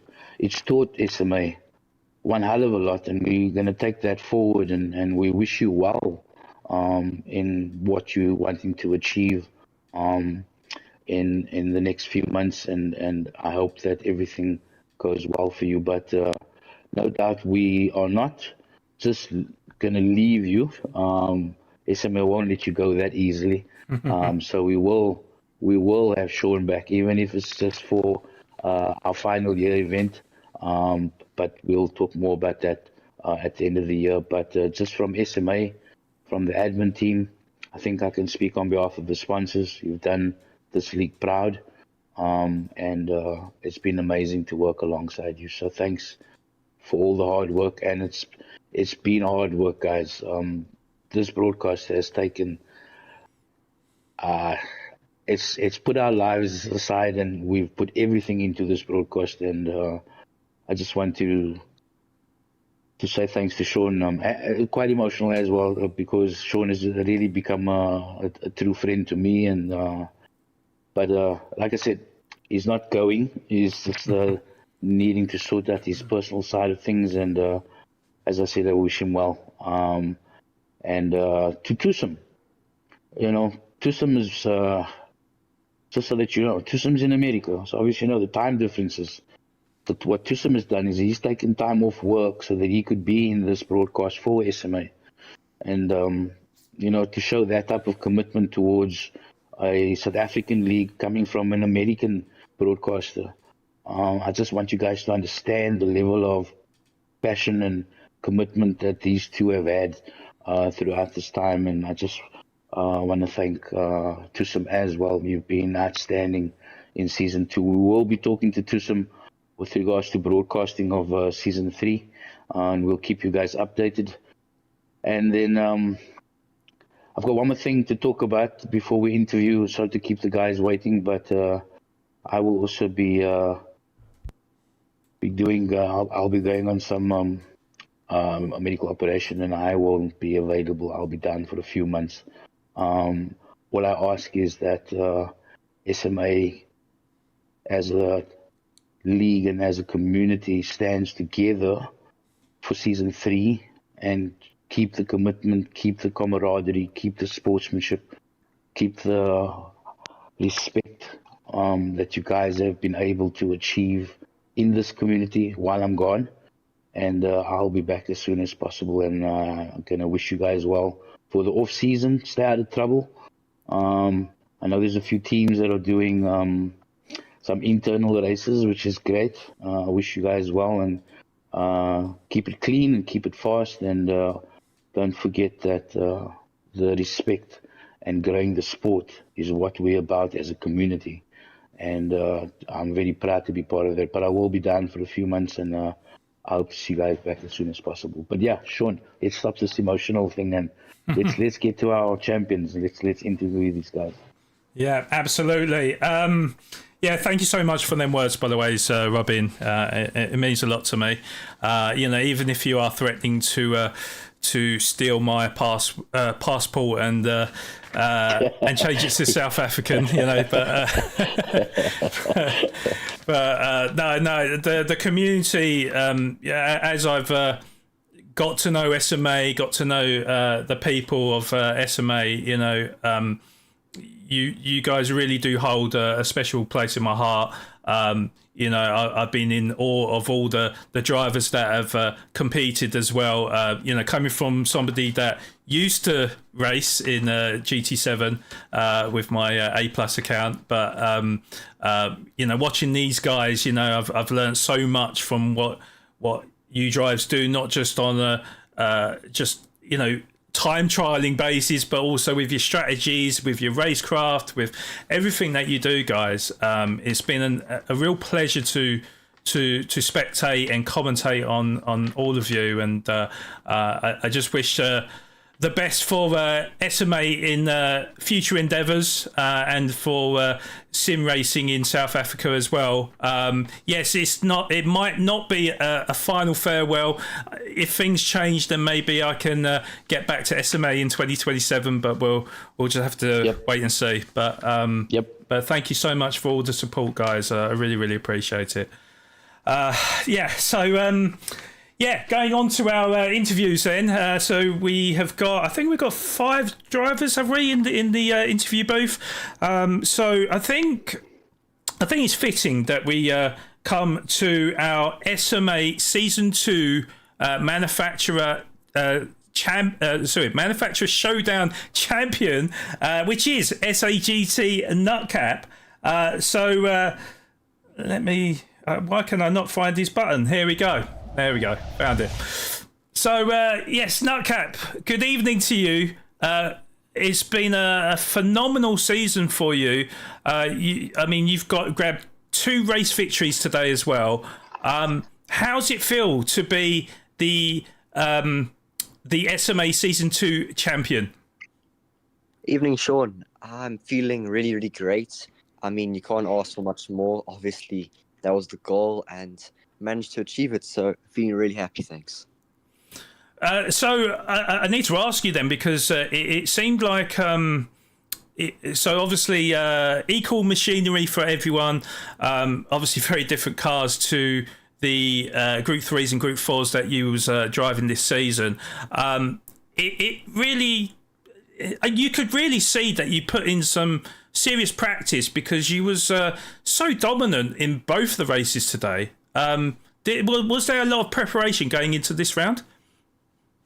Thanks. And there was definitely more practice than usual. I mean, for the other rounds, it was borderline arrive and drive. This round, I definitely did do a bit of practice. I did a race distance each, probably around about an hour for each track. So yeah, definitely a bit of practice. And more than that, it was just the equal machinery. I think you could really see the difference of how much I was just having to drive the wheels off a Citroen just to keep up. That Citroen was not great at all. So it taught me quite a lot on when you have worse machinery on how to deal with it. So yeah, now that it was all equal, I think we could really see the difference. Yeah, absolutely. Particularly the Super Formula cars.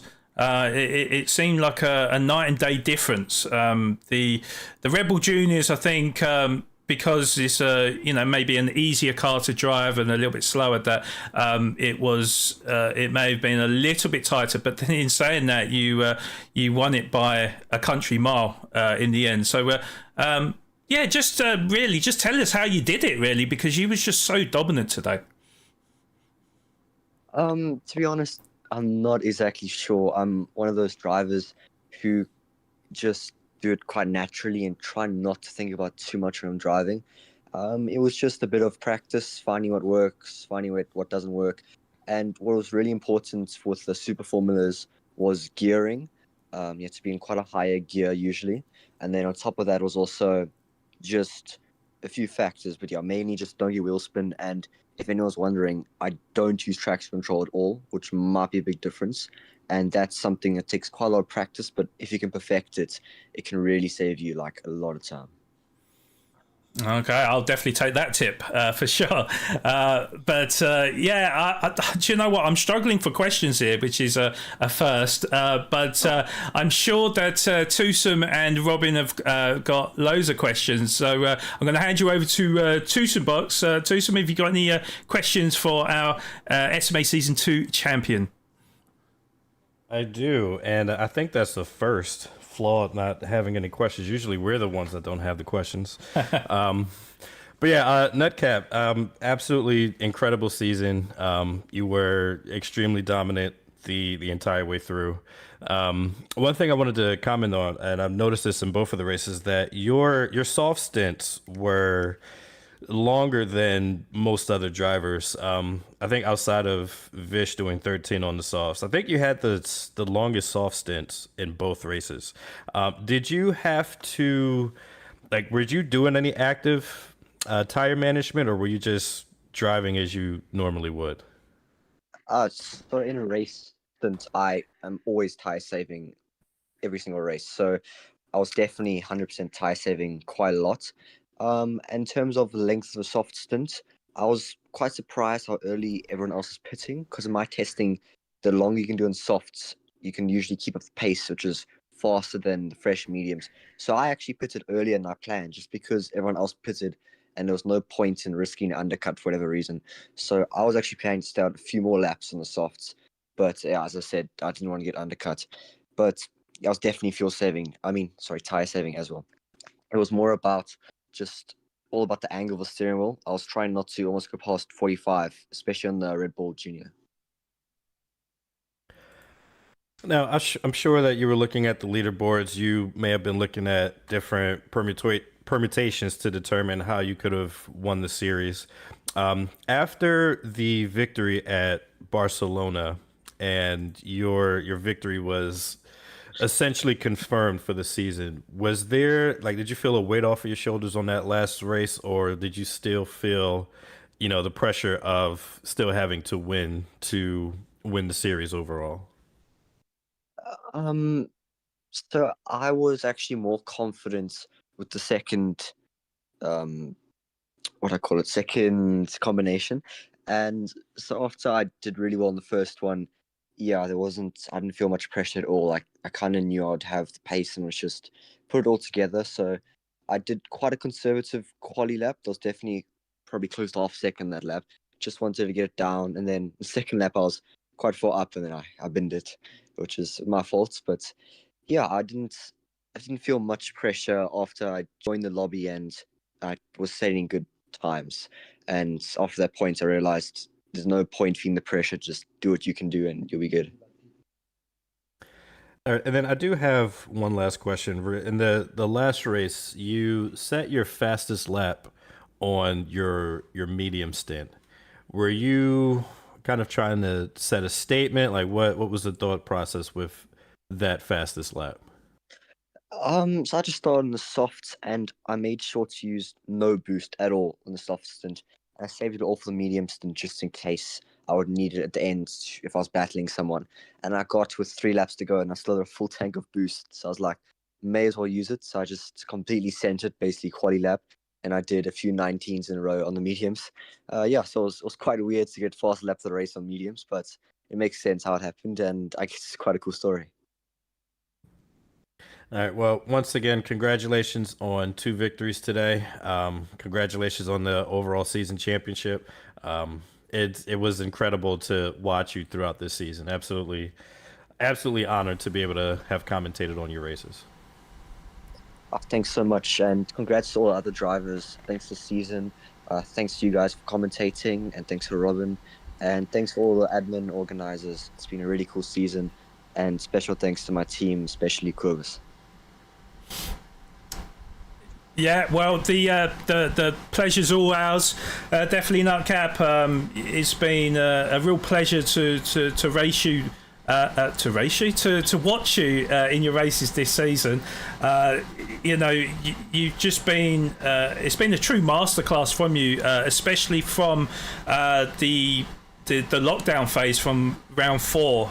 So you certainly do deserve the championship for season 2. I'm just wondering if Robin, have you got any final thoughts or questions to our champion of season 2?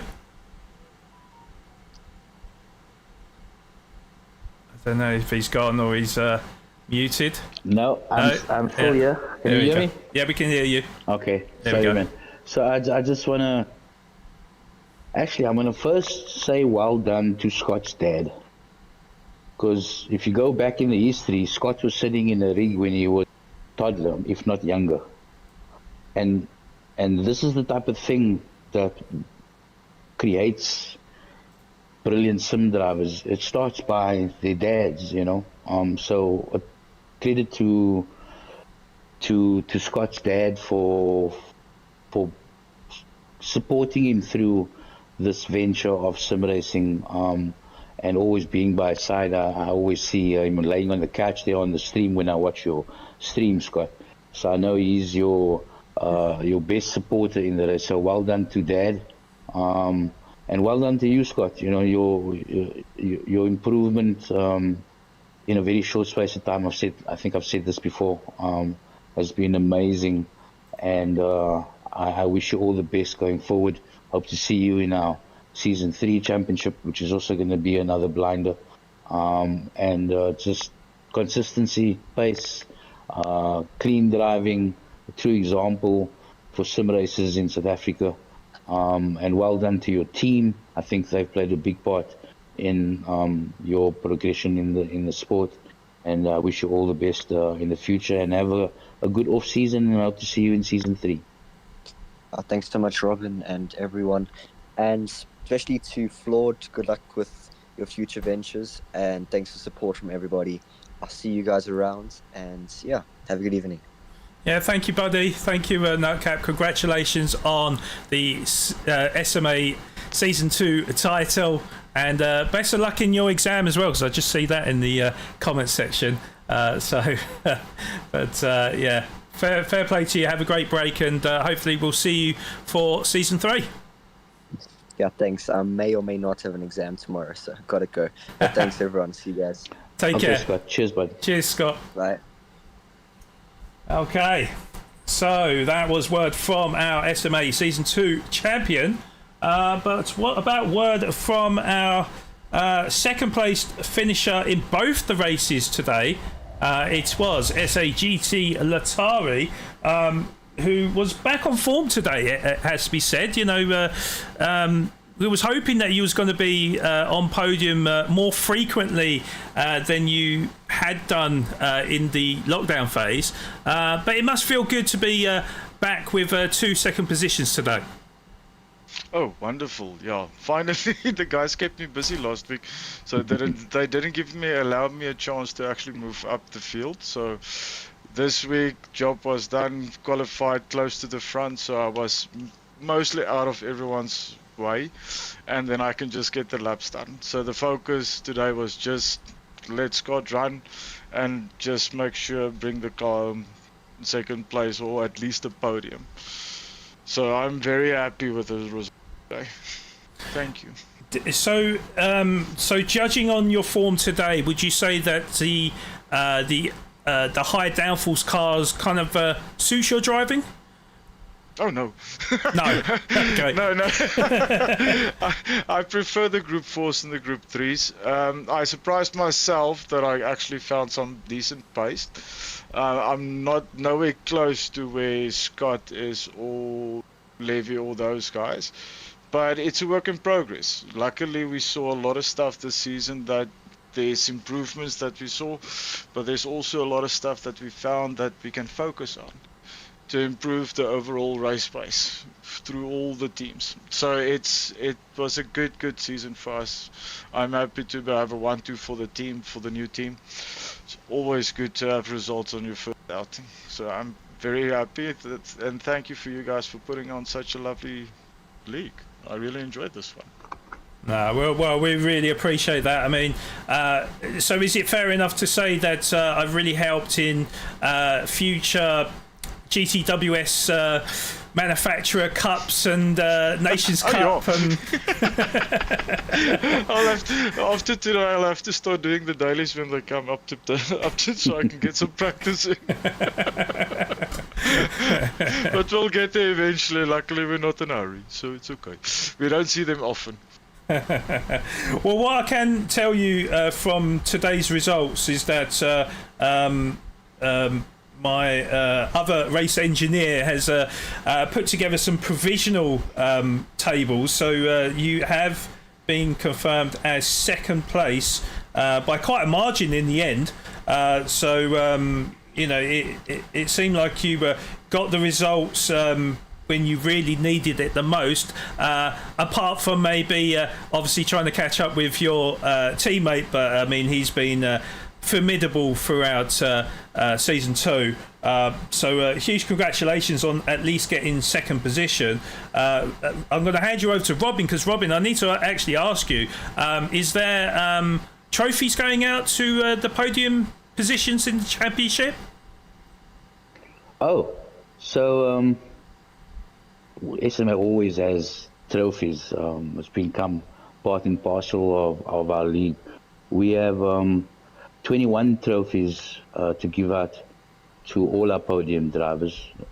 We also have the first push out of SMA merchandise with SMA cap and SMA decals. We also have multi-tools to give to our winners as well. We also have Slayer energy drinks and Slayer merchandise to give to our drivers as well, all 21 of them.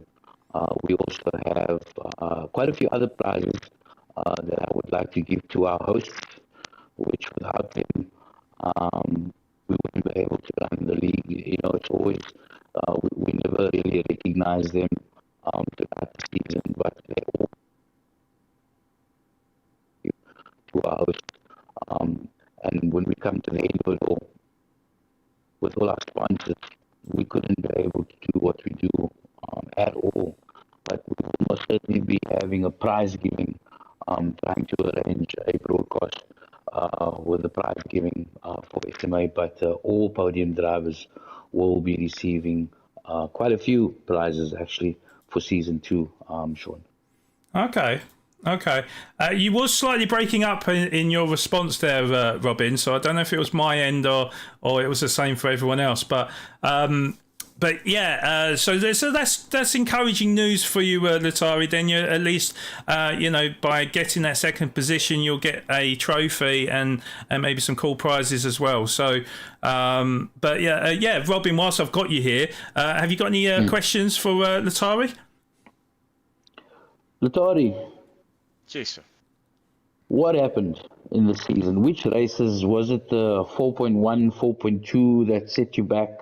I mean, it seemed like you were really wanting to challenge Nutcap this season, and I was looking forward to it.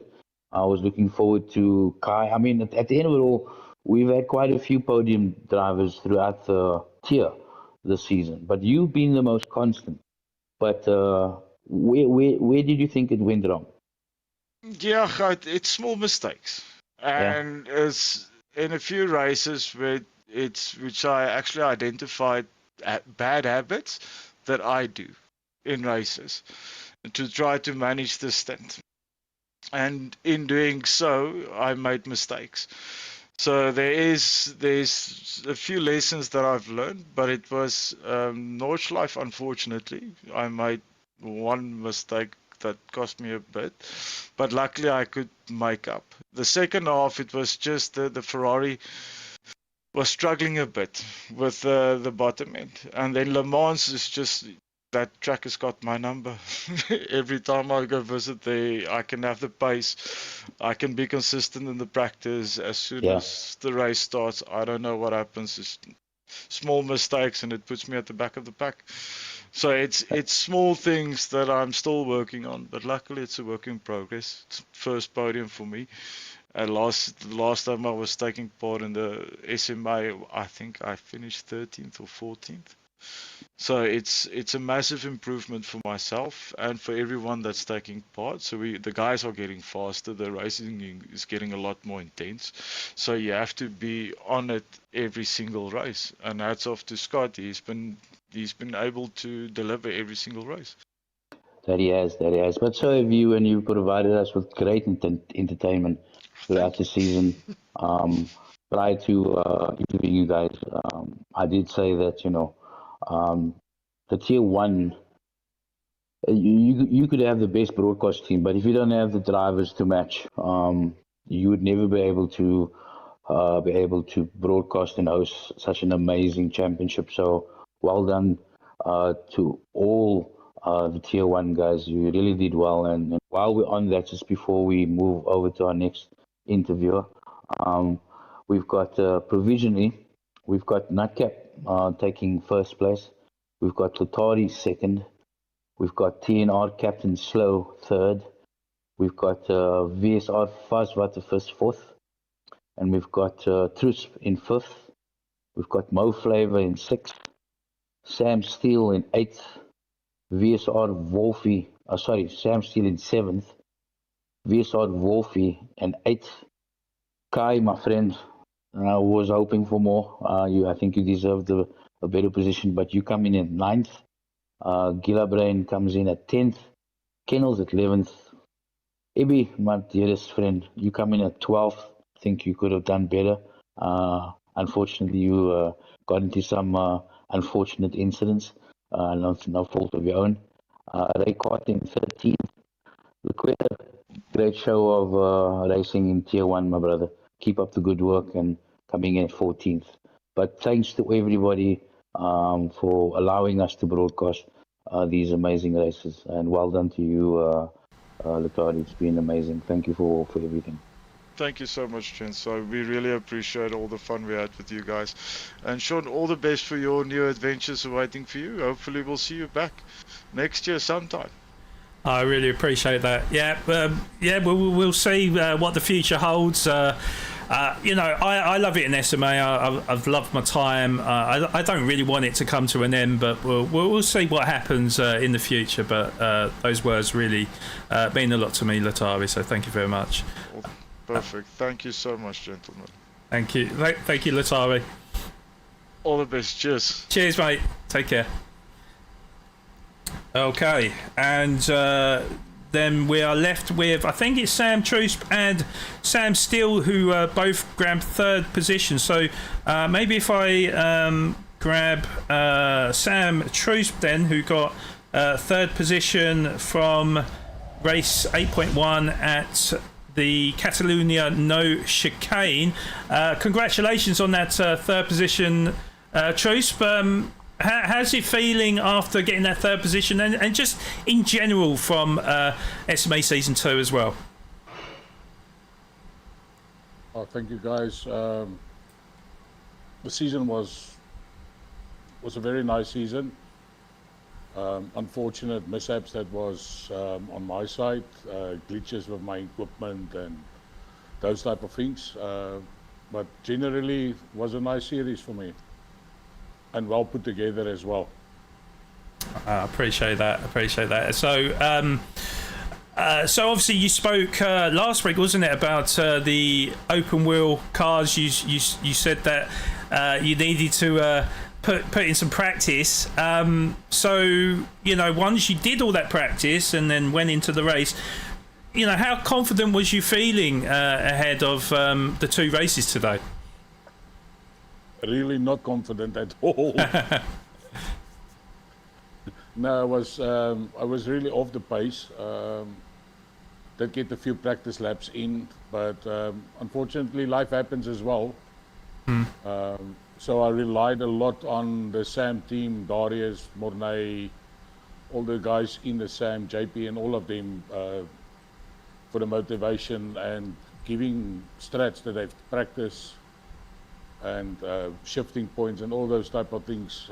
That helped a lot. So thanks for the SAM team as well. Without them, they're pushing me to get faster, and I'm chasing the top dogs now. Yeah, well, I mean, like I said to Steele last week, he was saying about trying to keep up with the aliens, but you know, being in Tier 1, you have to be an alien. I mean, I think Season 2 has been probably one of the most competitive seasons we've had ever in SMA, and you really had to push the very limits to not only get into Tier 1 but also to stay in Tier 1 as well. And you know, there may have been a couple of missed opportunities throughout the season, but certainly the one thing you've tried to sort of keep consistent is them performances. And I'm trying to rack my brains on how many podiums you've had this season, but I think it's in the region of about 3, I think, and unless if I'm you know, stood corrected, but yeah, I mean, you got 3rd position in Catalunya. It looked like you said you weren't confident, but it seemed like you had the pace at least at Catalunya. Yeah, no, I had reasonable pace at Catalonia, but unfortunately, as soon as the qualifying start, mishap with my equipment or something, a glitch or something, I was entered and he didn't take me in. So unfortunately, I couldn't put in a quali lap there. But I was a little bit more confident with Catalonia than with the SF23s. It's always a Achilles heel of me, that car. I know how you feel when it comes to the powerful high downforce cars, that's for sure.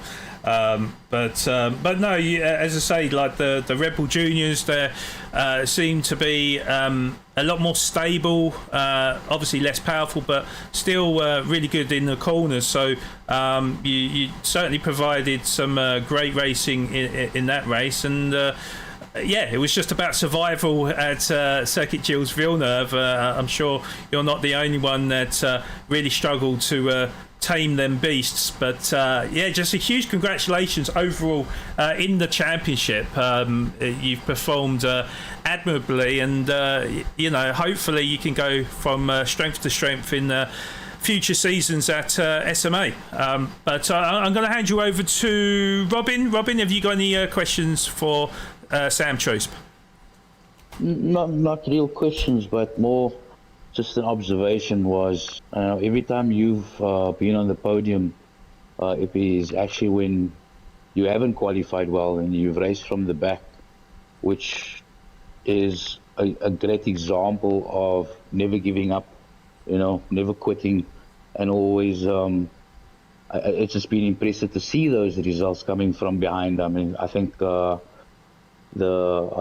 round 7 as well, you had a bad start and you managed a great result there. So well done on that achievement, because lots of times in league racing you'll see guys quitting or rage quitting because of bad starts or whatever the case may be. And you're a true example of a sim driver that doesn't quit and ends up with great results. So just an observation, and well done for you for a great show in season 2. Thank you. I'm looking forward to the next season. It's we saw the post of what cars it's going to be. So yes, it's high downforce cars again, yes, unfortunately for me. But we'll give it a full crack, and with the help from my SAM teammates, surely we'll try and put more guys in tier 1.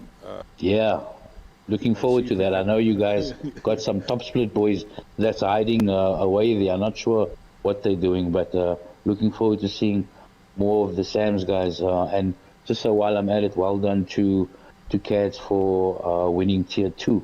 A great consistent season for him as well. Yeah, I haven't seen any of our results, but yeah, I know Cads was leading. Yeah, he had quite a gap. He had quite a gap, and he maintained that gap quite good. But he's one that should have been in the tier 1, and I should have most probably be in tier 2. Yeah, no, Cads. I remember when I started racing, he was one of my kind of like heroes, because he was always friendly, always willing to give advice. I remember him back in Logistical Nightmare Racing when he was top split, and looking forward to seeing him in season 3. But well done to the Sam's team. You guys have raced well, and we wish you all the best in the off season, and looking forward to seeing you back in season 3. Thank you very much, guys, and thank you for the season again, and we'll see each other the next season. Cool, man. Have a great one. Yeah. You as well. Absolutely. And Tusm, sorry, I didn't come to Tusm. Tusm, have you got any final words for Tusm as well? Yeah, I just want to say that how should I put it? Your qualifying doesn't reflect your race pace. It seems like when you have an issue in qualifying, whether you pick the wrong tires or you don't even go out at all, you seem to have a really great race. So I think maybe in the future you might want to consider some more last to first challenges, because they seem to work out really well for you. I was thinking the same thing looking back on the season and the way that you guys spoke now. I was thinking the same thing. Maybe I should not qualify at all. Then I'm a little bit more focused. But quit, I will never quit. It's in my DNA not to quit, always to try. Yeah, well, congratulations on today's podium. Great driving today, great driving throughout the season as well. Thank you very much, guys. Yeah, thank you very much, Sam Chosp, and congratulations on 5th. Now I'm looking at the standings.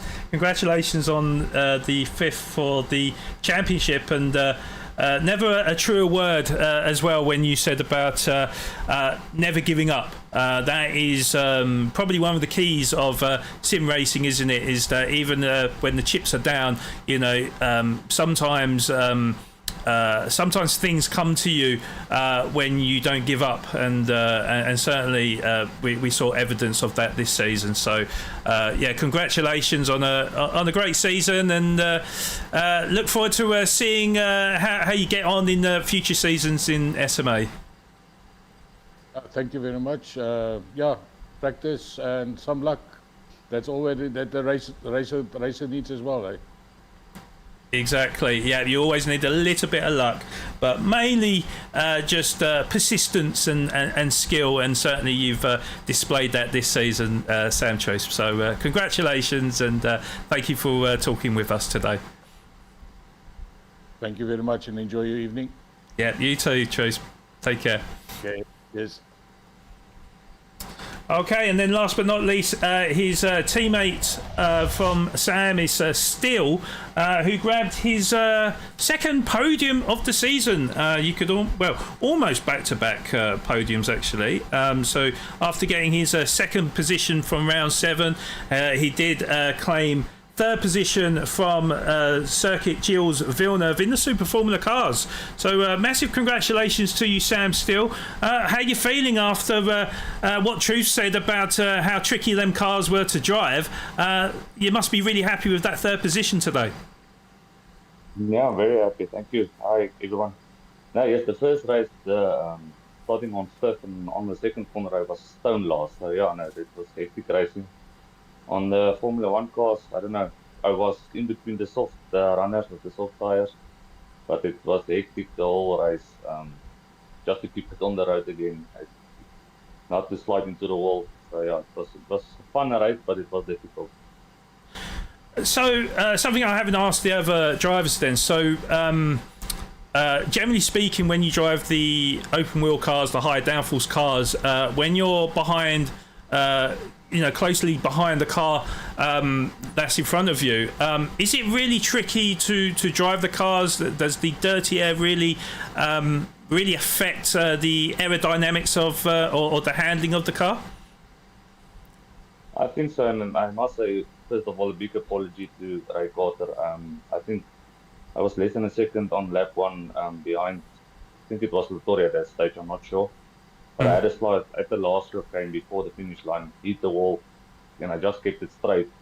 And obviously, Ray Carter was coming in the chicane in also, but I had nowhere to go. And unfortunately, he got damaged as well.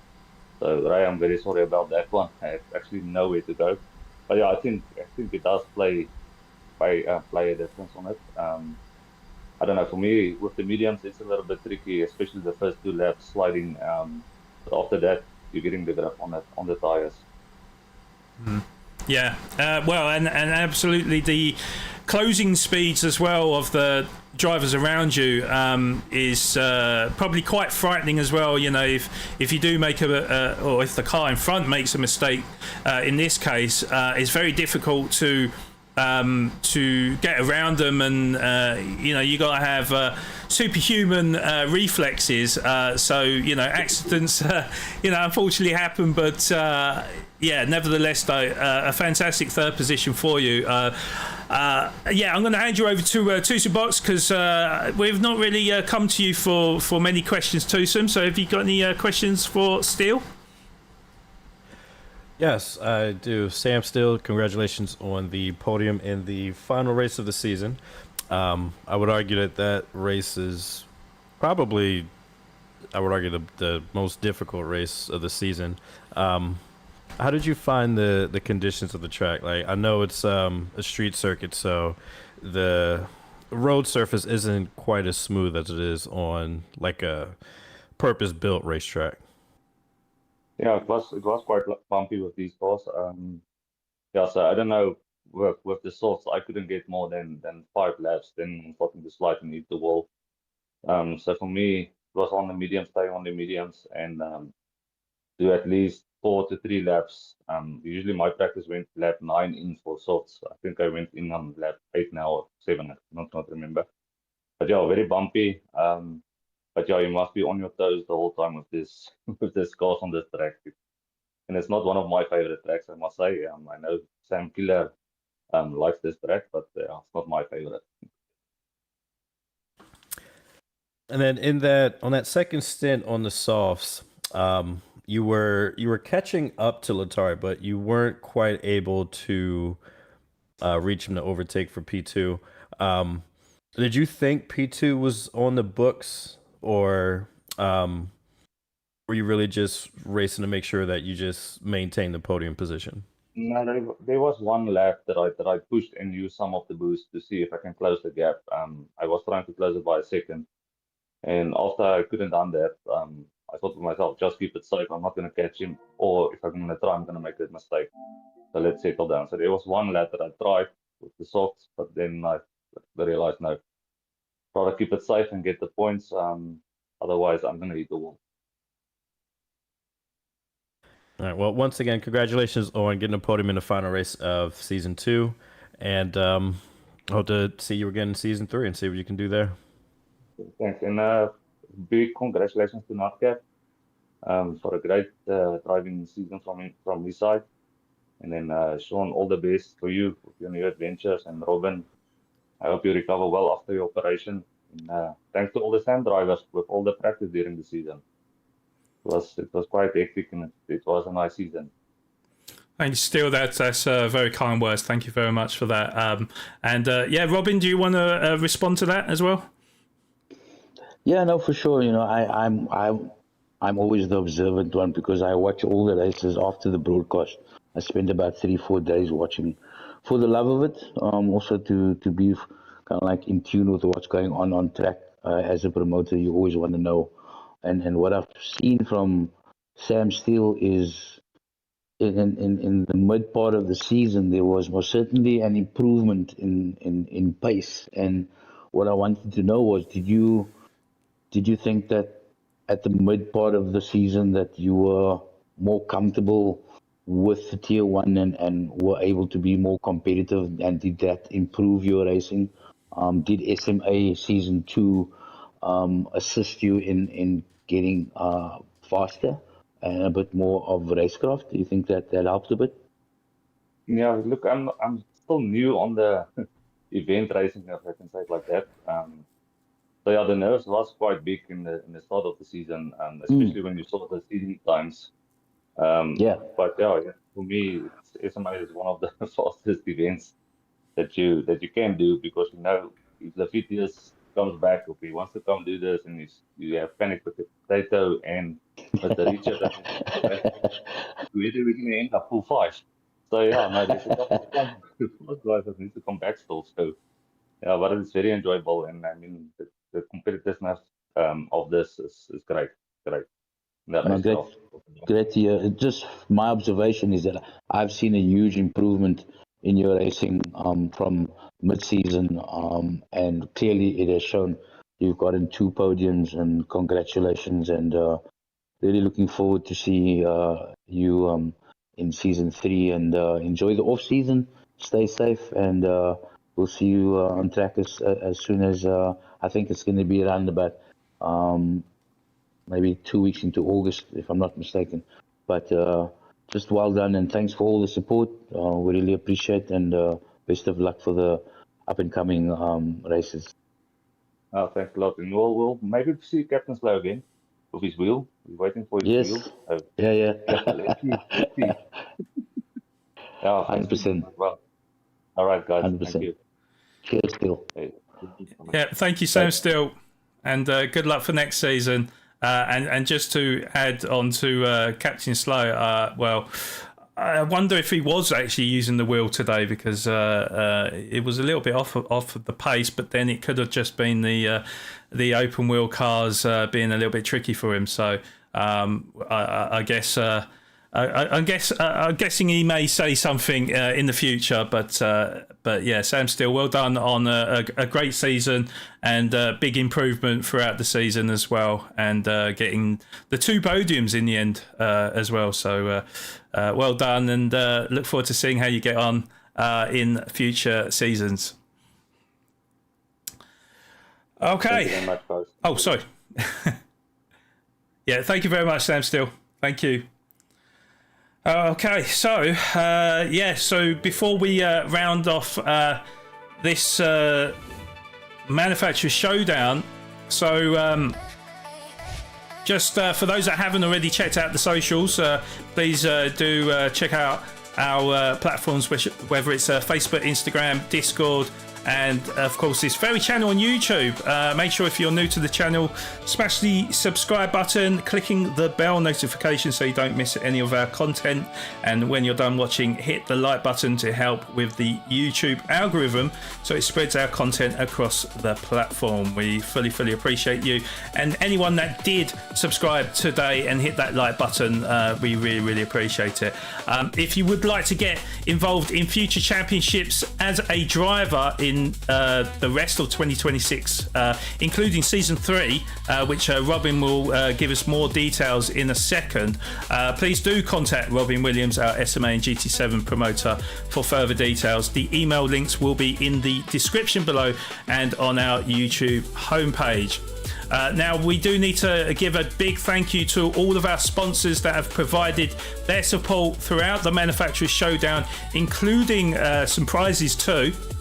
So a big thank you to Simulator Cave, Postnet Midstream, Right to Recruitment, DC Designs, Jetor, Waggy and Sons, Slayer Energy, Sparko Gaming, Bearded Skull, and BuildMat for their continuous support. And thank you to Sean Klassen for all the marketing work in the background.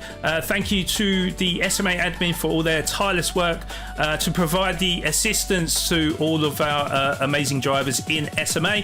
And of course, thank you to the drivers that have competed this season and put on a real show for us all to see.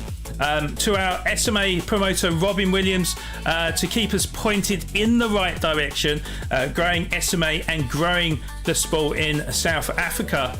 And lastly, thank you to all of you wonderful viewers for your time and your patience, the likes and the new subscribers. Without you, the YouTube channel wouldn't be where it is today. And, you know, just looking back on all the comments as well, thank you so much for all the kind wishes towards me as well. I mean, it really, really does mean so much to me. So, yeah, thank you so much, guys. I'm literally lost for words when it comes to the love and support you guys have provided me throughout my time in SMA.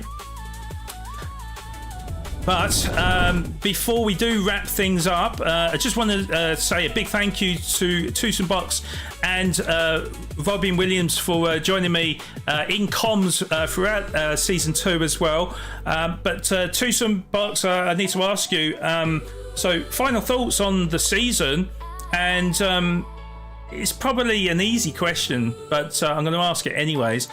Who is your driver of the season?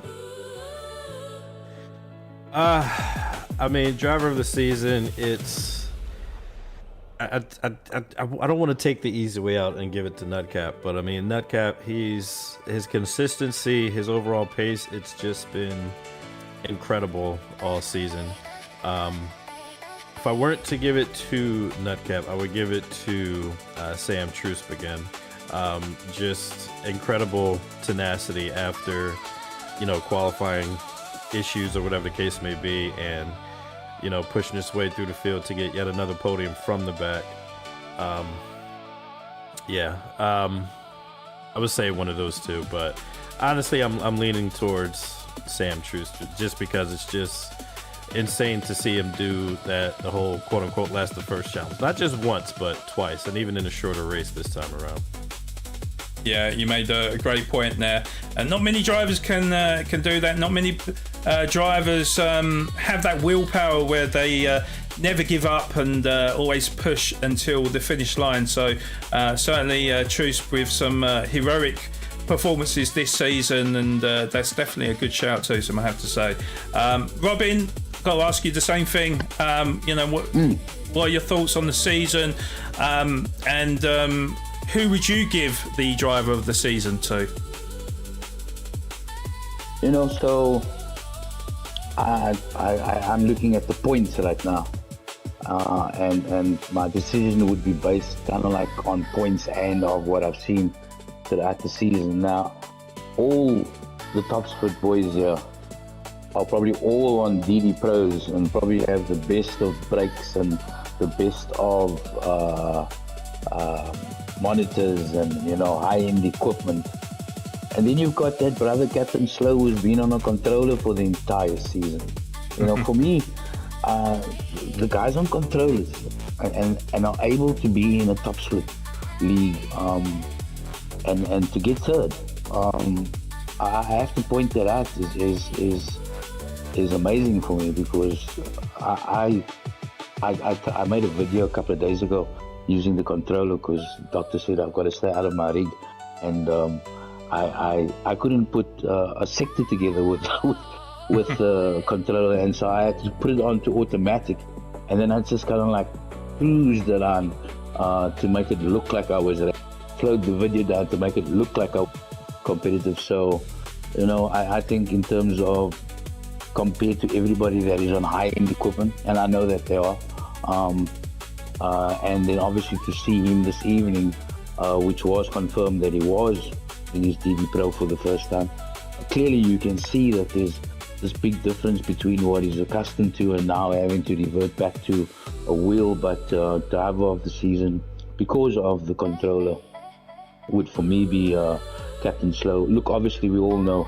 Nutcap being the champion deserves all the credit, but we've got to give credit to people like Donwin on controller. I think he's had an outstanding season, and like I said, it's taken everybody to create an amazing season. All the SMA community.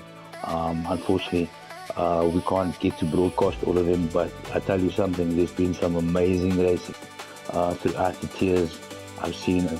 I mean, we've got a Sammy the Snake award to give to the most improved driver. I don't know how the hell we get to that driver, because there's been so many drivers that have improved in season 2. It's going to be extremely difficult to choose one driver, but we'll try our best to get there. But driver of the day would be Captain Slow for me, or driver of the season would be Captain Slow for me, Sean. Okay, no, that's a good shout. That's a good shout. Yeah, I you know what? I don't know who I'd give driver of the season to, other than that. Obviously, with SAGT Nutcap, at such a young age, the maturity of the kid, because he is kind of a young gentleman, let's just call him, but just a phenomenal driver, and obviously it was an amazing achievement for him to get the season 1 title from 2026, but to defend his title going into season 2 with the as I say, like the maturity, the consistency, the race practice, the race know-how, I guess, just being cool, calm and collected is such a phenomenal talent that you've got in South Africa, and I'm pretty sure he's going to go from strength to strength to do it on the world scene, and you never know, he may be a future world tour driver at the kind of progress that he's making.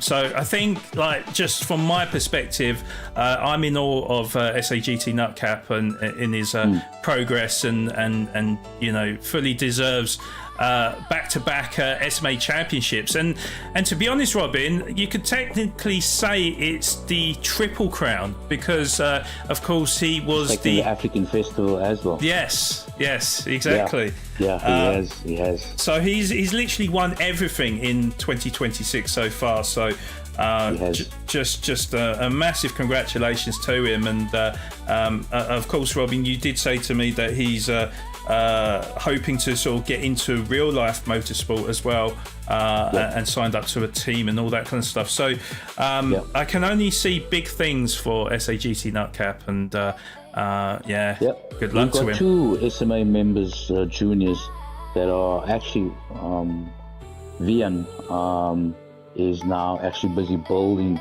rebuilding his car that his dad has just purchased him, and will be getting his MSA license, and will be racing on real tracks. So that's the future of sim racing, and the future of SMA with our juniors, and hoping to see more of these juniors come through the ranks. And it takes all of us as seniors or old toppies in the sport to assist all these juniors, and I hope to think that SMA and all other leagues would be able to have junior development programs where we specific championships based on juniors only, and that's one factor that I would like to bring into the growth of the sport, because you can see even in GT7 all these world ranking drivers are becoming younger and younger,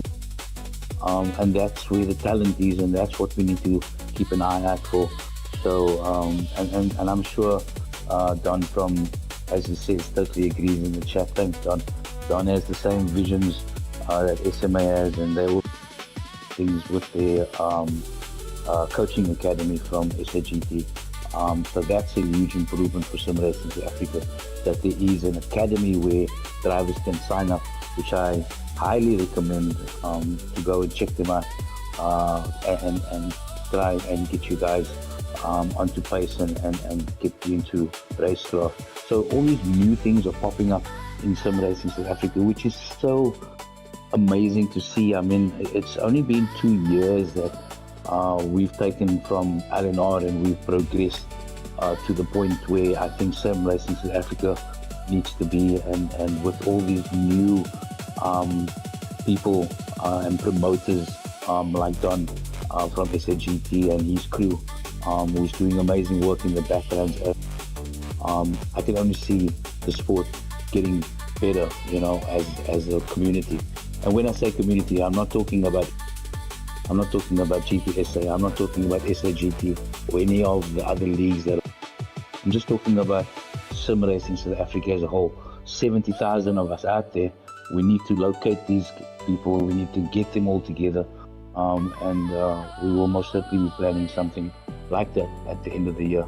But before I get cut off by Sean and ask me to keep quiet and say goodnight, I just want to once again thank Fred Briggins, Renee Snyman, Sean Claassen, Andre Bosch. I'd like to thank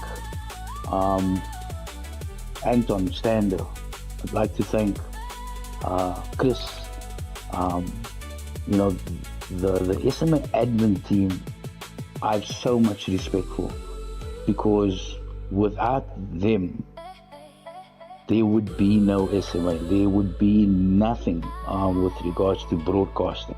Our sponsors, these people that are quietly in the background, you know, they really need to be credited for the things that they do for us as sim racers. And I just want to say thank you to everybody, and including Andre Bosch, who has played a huge role in everything that we have achieved today, and I wish them all well. And while I'm gone, they better make sure that everything continues as it should, and I'll be back as soon as possible. But to you, Sean, amazing friend, just been an honor to get to know you, spend the hours, the 4-hour meetings at 3 o'clock in the morning. It's been amazing. My wife has come into the line many a times. Robin, it's 4 o'clock already. What's going on with you? And so that's been amazing. It's been a weekly thing, and Tusm, like I said earlier on, but you just fit in like a glove. I'm just appreciative. I'm just so happy that you were able to take the time off from work and put the commitment in, and also show the passion, and to all the community. You guys are amazing. It's just amazing to see that all of us can come together and create something this special. And it's given me the inspiration, given me the love and everything that I need as a man to be who I want to be in the sport as a promoter. So thank you to everybody for that. And lastly, just thanks to SMA. You guys are legends. You really are. Yeah, and then Robin, you said you wanted me to, well, not want me to cut in, but there is one item of topics to discuss as well, and that is what is coming up for season 3, because you have been punting it a lot on Facebook, but for those that haven't been aware, we've mentioned it a little bit in the interviews, but can you give us a little bit more information, Robin? Well, you know, I think everybody, it's quite clear. I mean, you've got the hypercars at Watkins Glen this week, you know, and you see the racing that is now going on with GT7, right? And I'm sure that GT7 will be punting the hypercars for the rest of the year, and I'm sure there'll be a few updates, and so SMA obviously trying to keep in tandem with what GT7 is doing to help our drivers. As you saw, some of your races in Season 2 was in the Nations Cup, for instance. And so we're trying to stick to that pattern where our league racing is there to assist our sim racers in their GT7 races as well. So it comes at a perfect time with Season 3 using the hypercars. We will only be using the hypercars. It's going to be an amazing season of racing. I mean, I haven't driven all of them, but they're such amazing cars, Sean. And there are such amazing tracks to be used with these cars. And as we follow GT7 with what they do, I'm sure that the community is going to be enjoying it. And I'm really looking forward to it as well. Hopefully I'll be able to be part of it in some way or another. It will be, we're trying to take a month or just over a month's break, but more details to follow. We will be giving out the information prior to season starting. Obviously, we'll keep to the fashion of giving out all race information at least 2 weeks prior to the seeding starting. But yeah, no, I'm really excited. And there's one more thing that we missed as well. You know, you mentioned all our sponsors, but Clutch Culture will be delivering the first set of SMA merchandise. We'll go to all the 21 winners in SMA Season 2, which will be the first rollout of the SMA merchandise. Just thank you to Clutch Culture for their amazing sponsorship and for the first rollout of the SMA merchandise.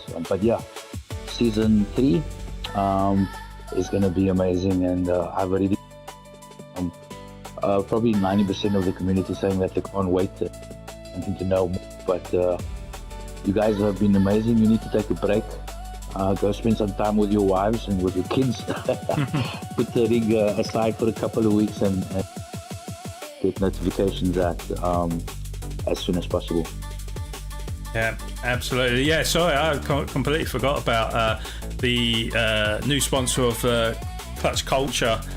So yeah, very exciting to get some merchandise of SMA and of course the wonderful drivers that we've got who will be the first of the community to pick up some well, essentially freebies, right? So who turns down a freebie, you know? So I'm actually a little bit gutted I don't get a SMA t-shirt, cap and everything else. Well, hold your breath. I might be jumping a flight to come visit you sometime soon. Hold your breath. Oh, okay. Hold your breath.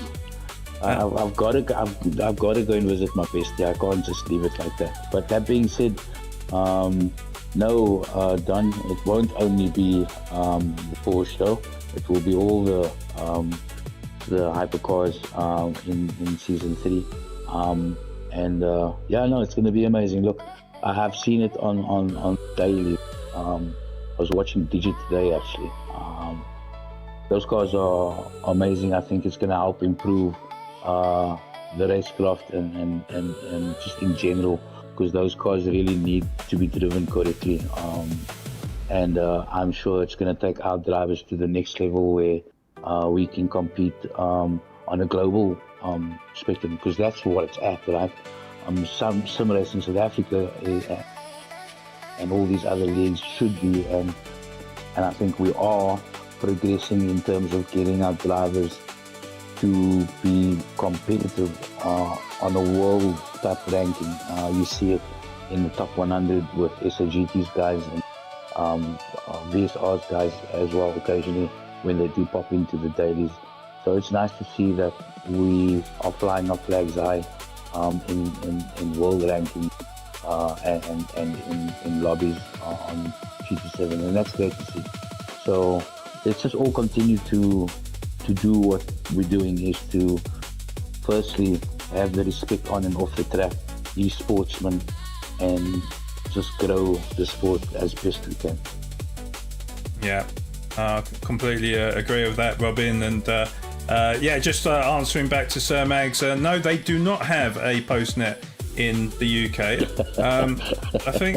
I think they have one in America actually. I remember Dana showing me the pictures actually. So, which might be a possibility in the future. So watch this space, I suppose. But but hopefully, Robin, you'll come and visit me before I make the move and stuff. But look, guys, we could go on for hours here. We could. but as I say, it's been a real pleasure being part of SMA. It's been a real pleasure to work alongside you, Robin, and Tusmbox as well. So thank you so much for your time, your efforts, your amazing insight into the races, the commentary. It's been a real pleasure. Thank you so much for your time, guys. Yeah, thank you, Sean. It's been and to some, you guys are legends. And looking forward to working with you guys in the near future. We will not say goodbye to Sean. Obviously, he doesn't have a choice. He'll just have to deal. He will have to deal with me for the rest of his life because he's one of my besties in any case. So no running away from me.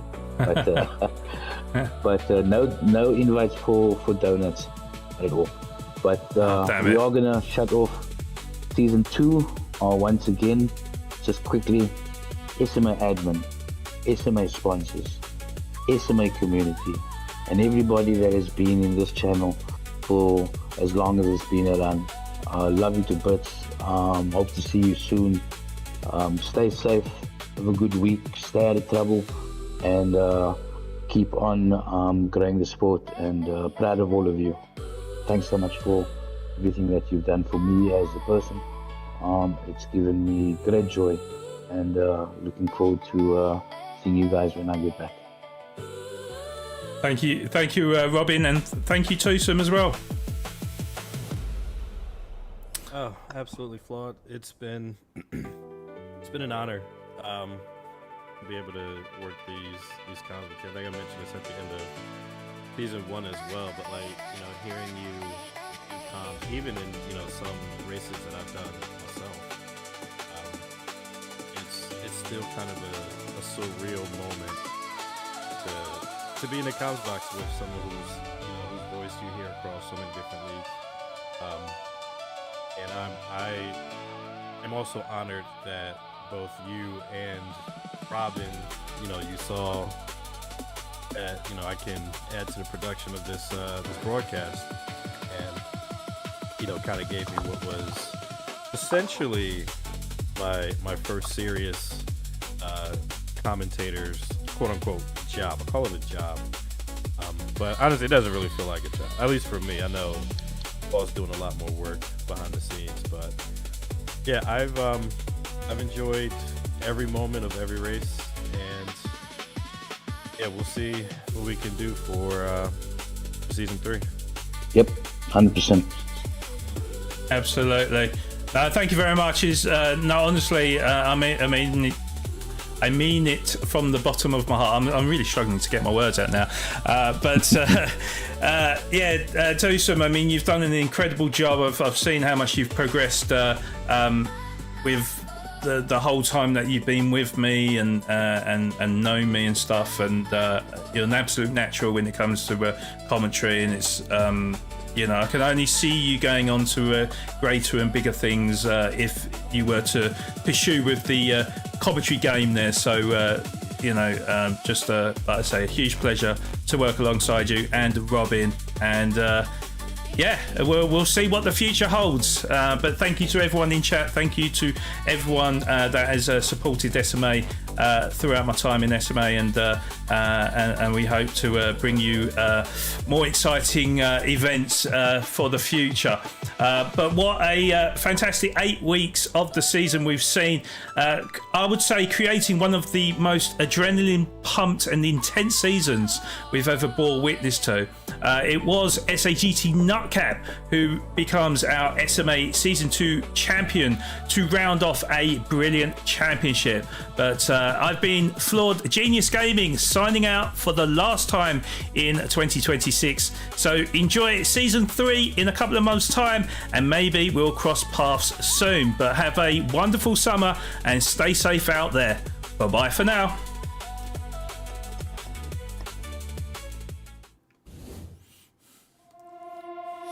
Lights out, engines wake the night, GT thunder burning bright, manufacturer starts to rise, fire reflected in our eyes.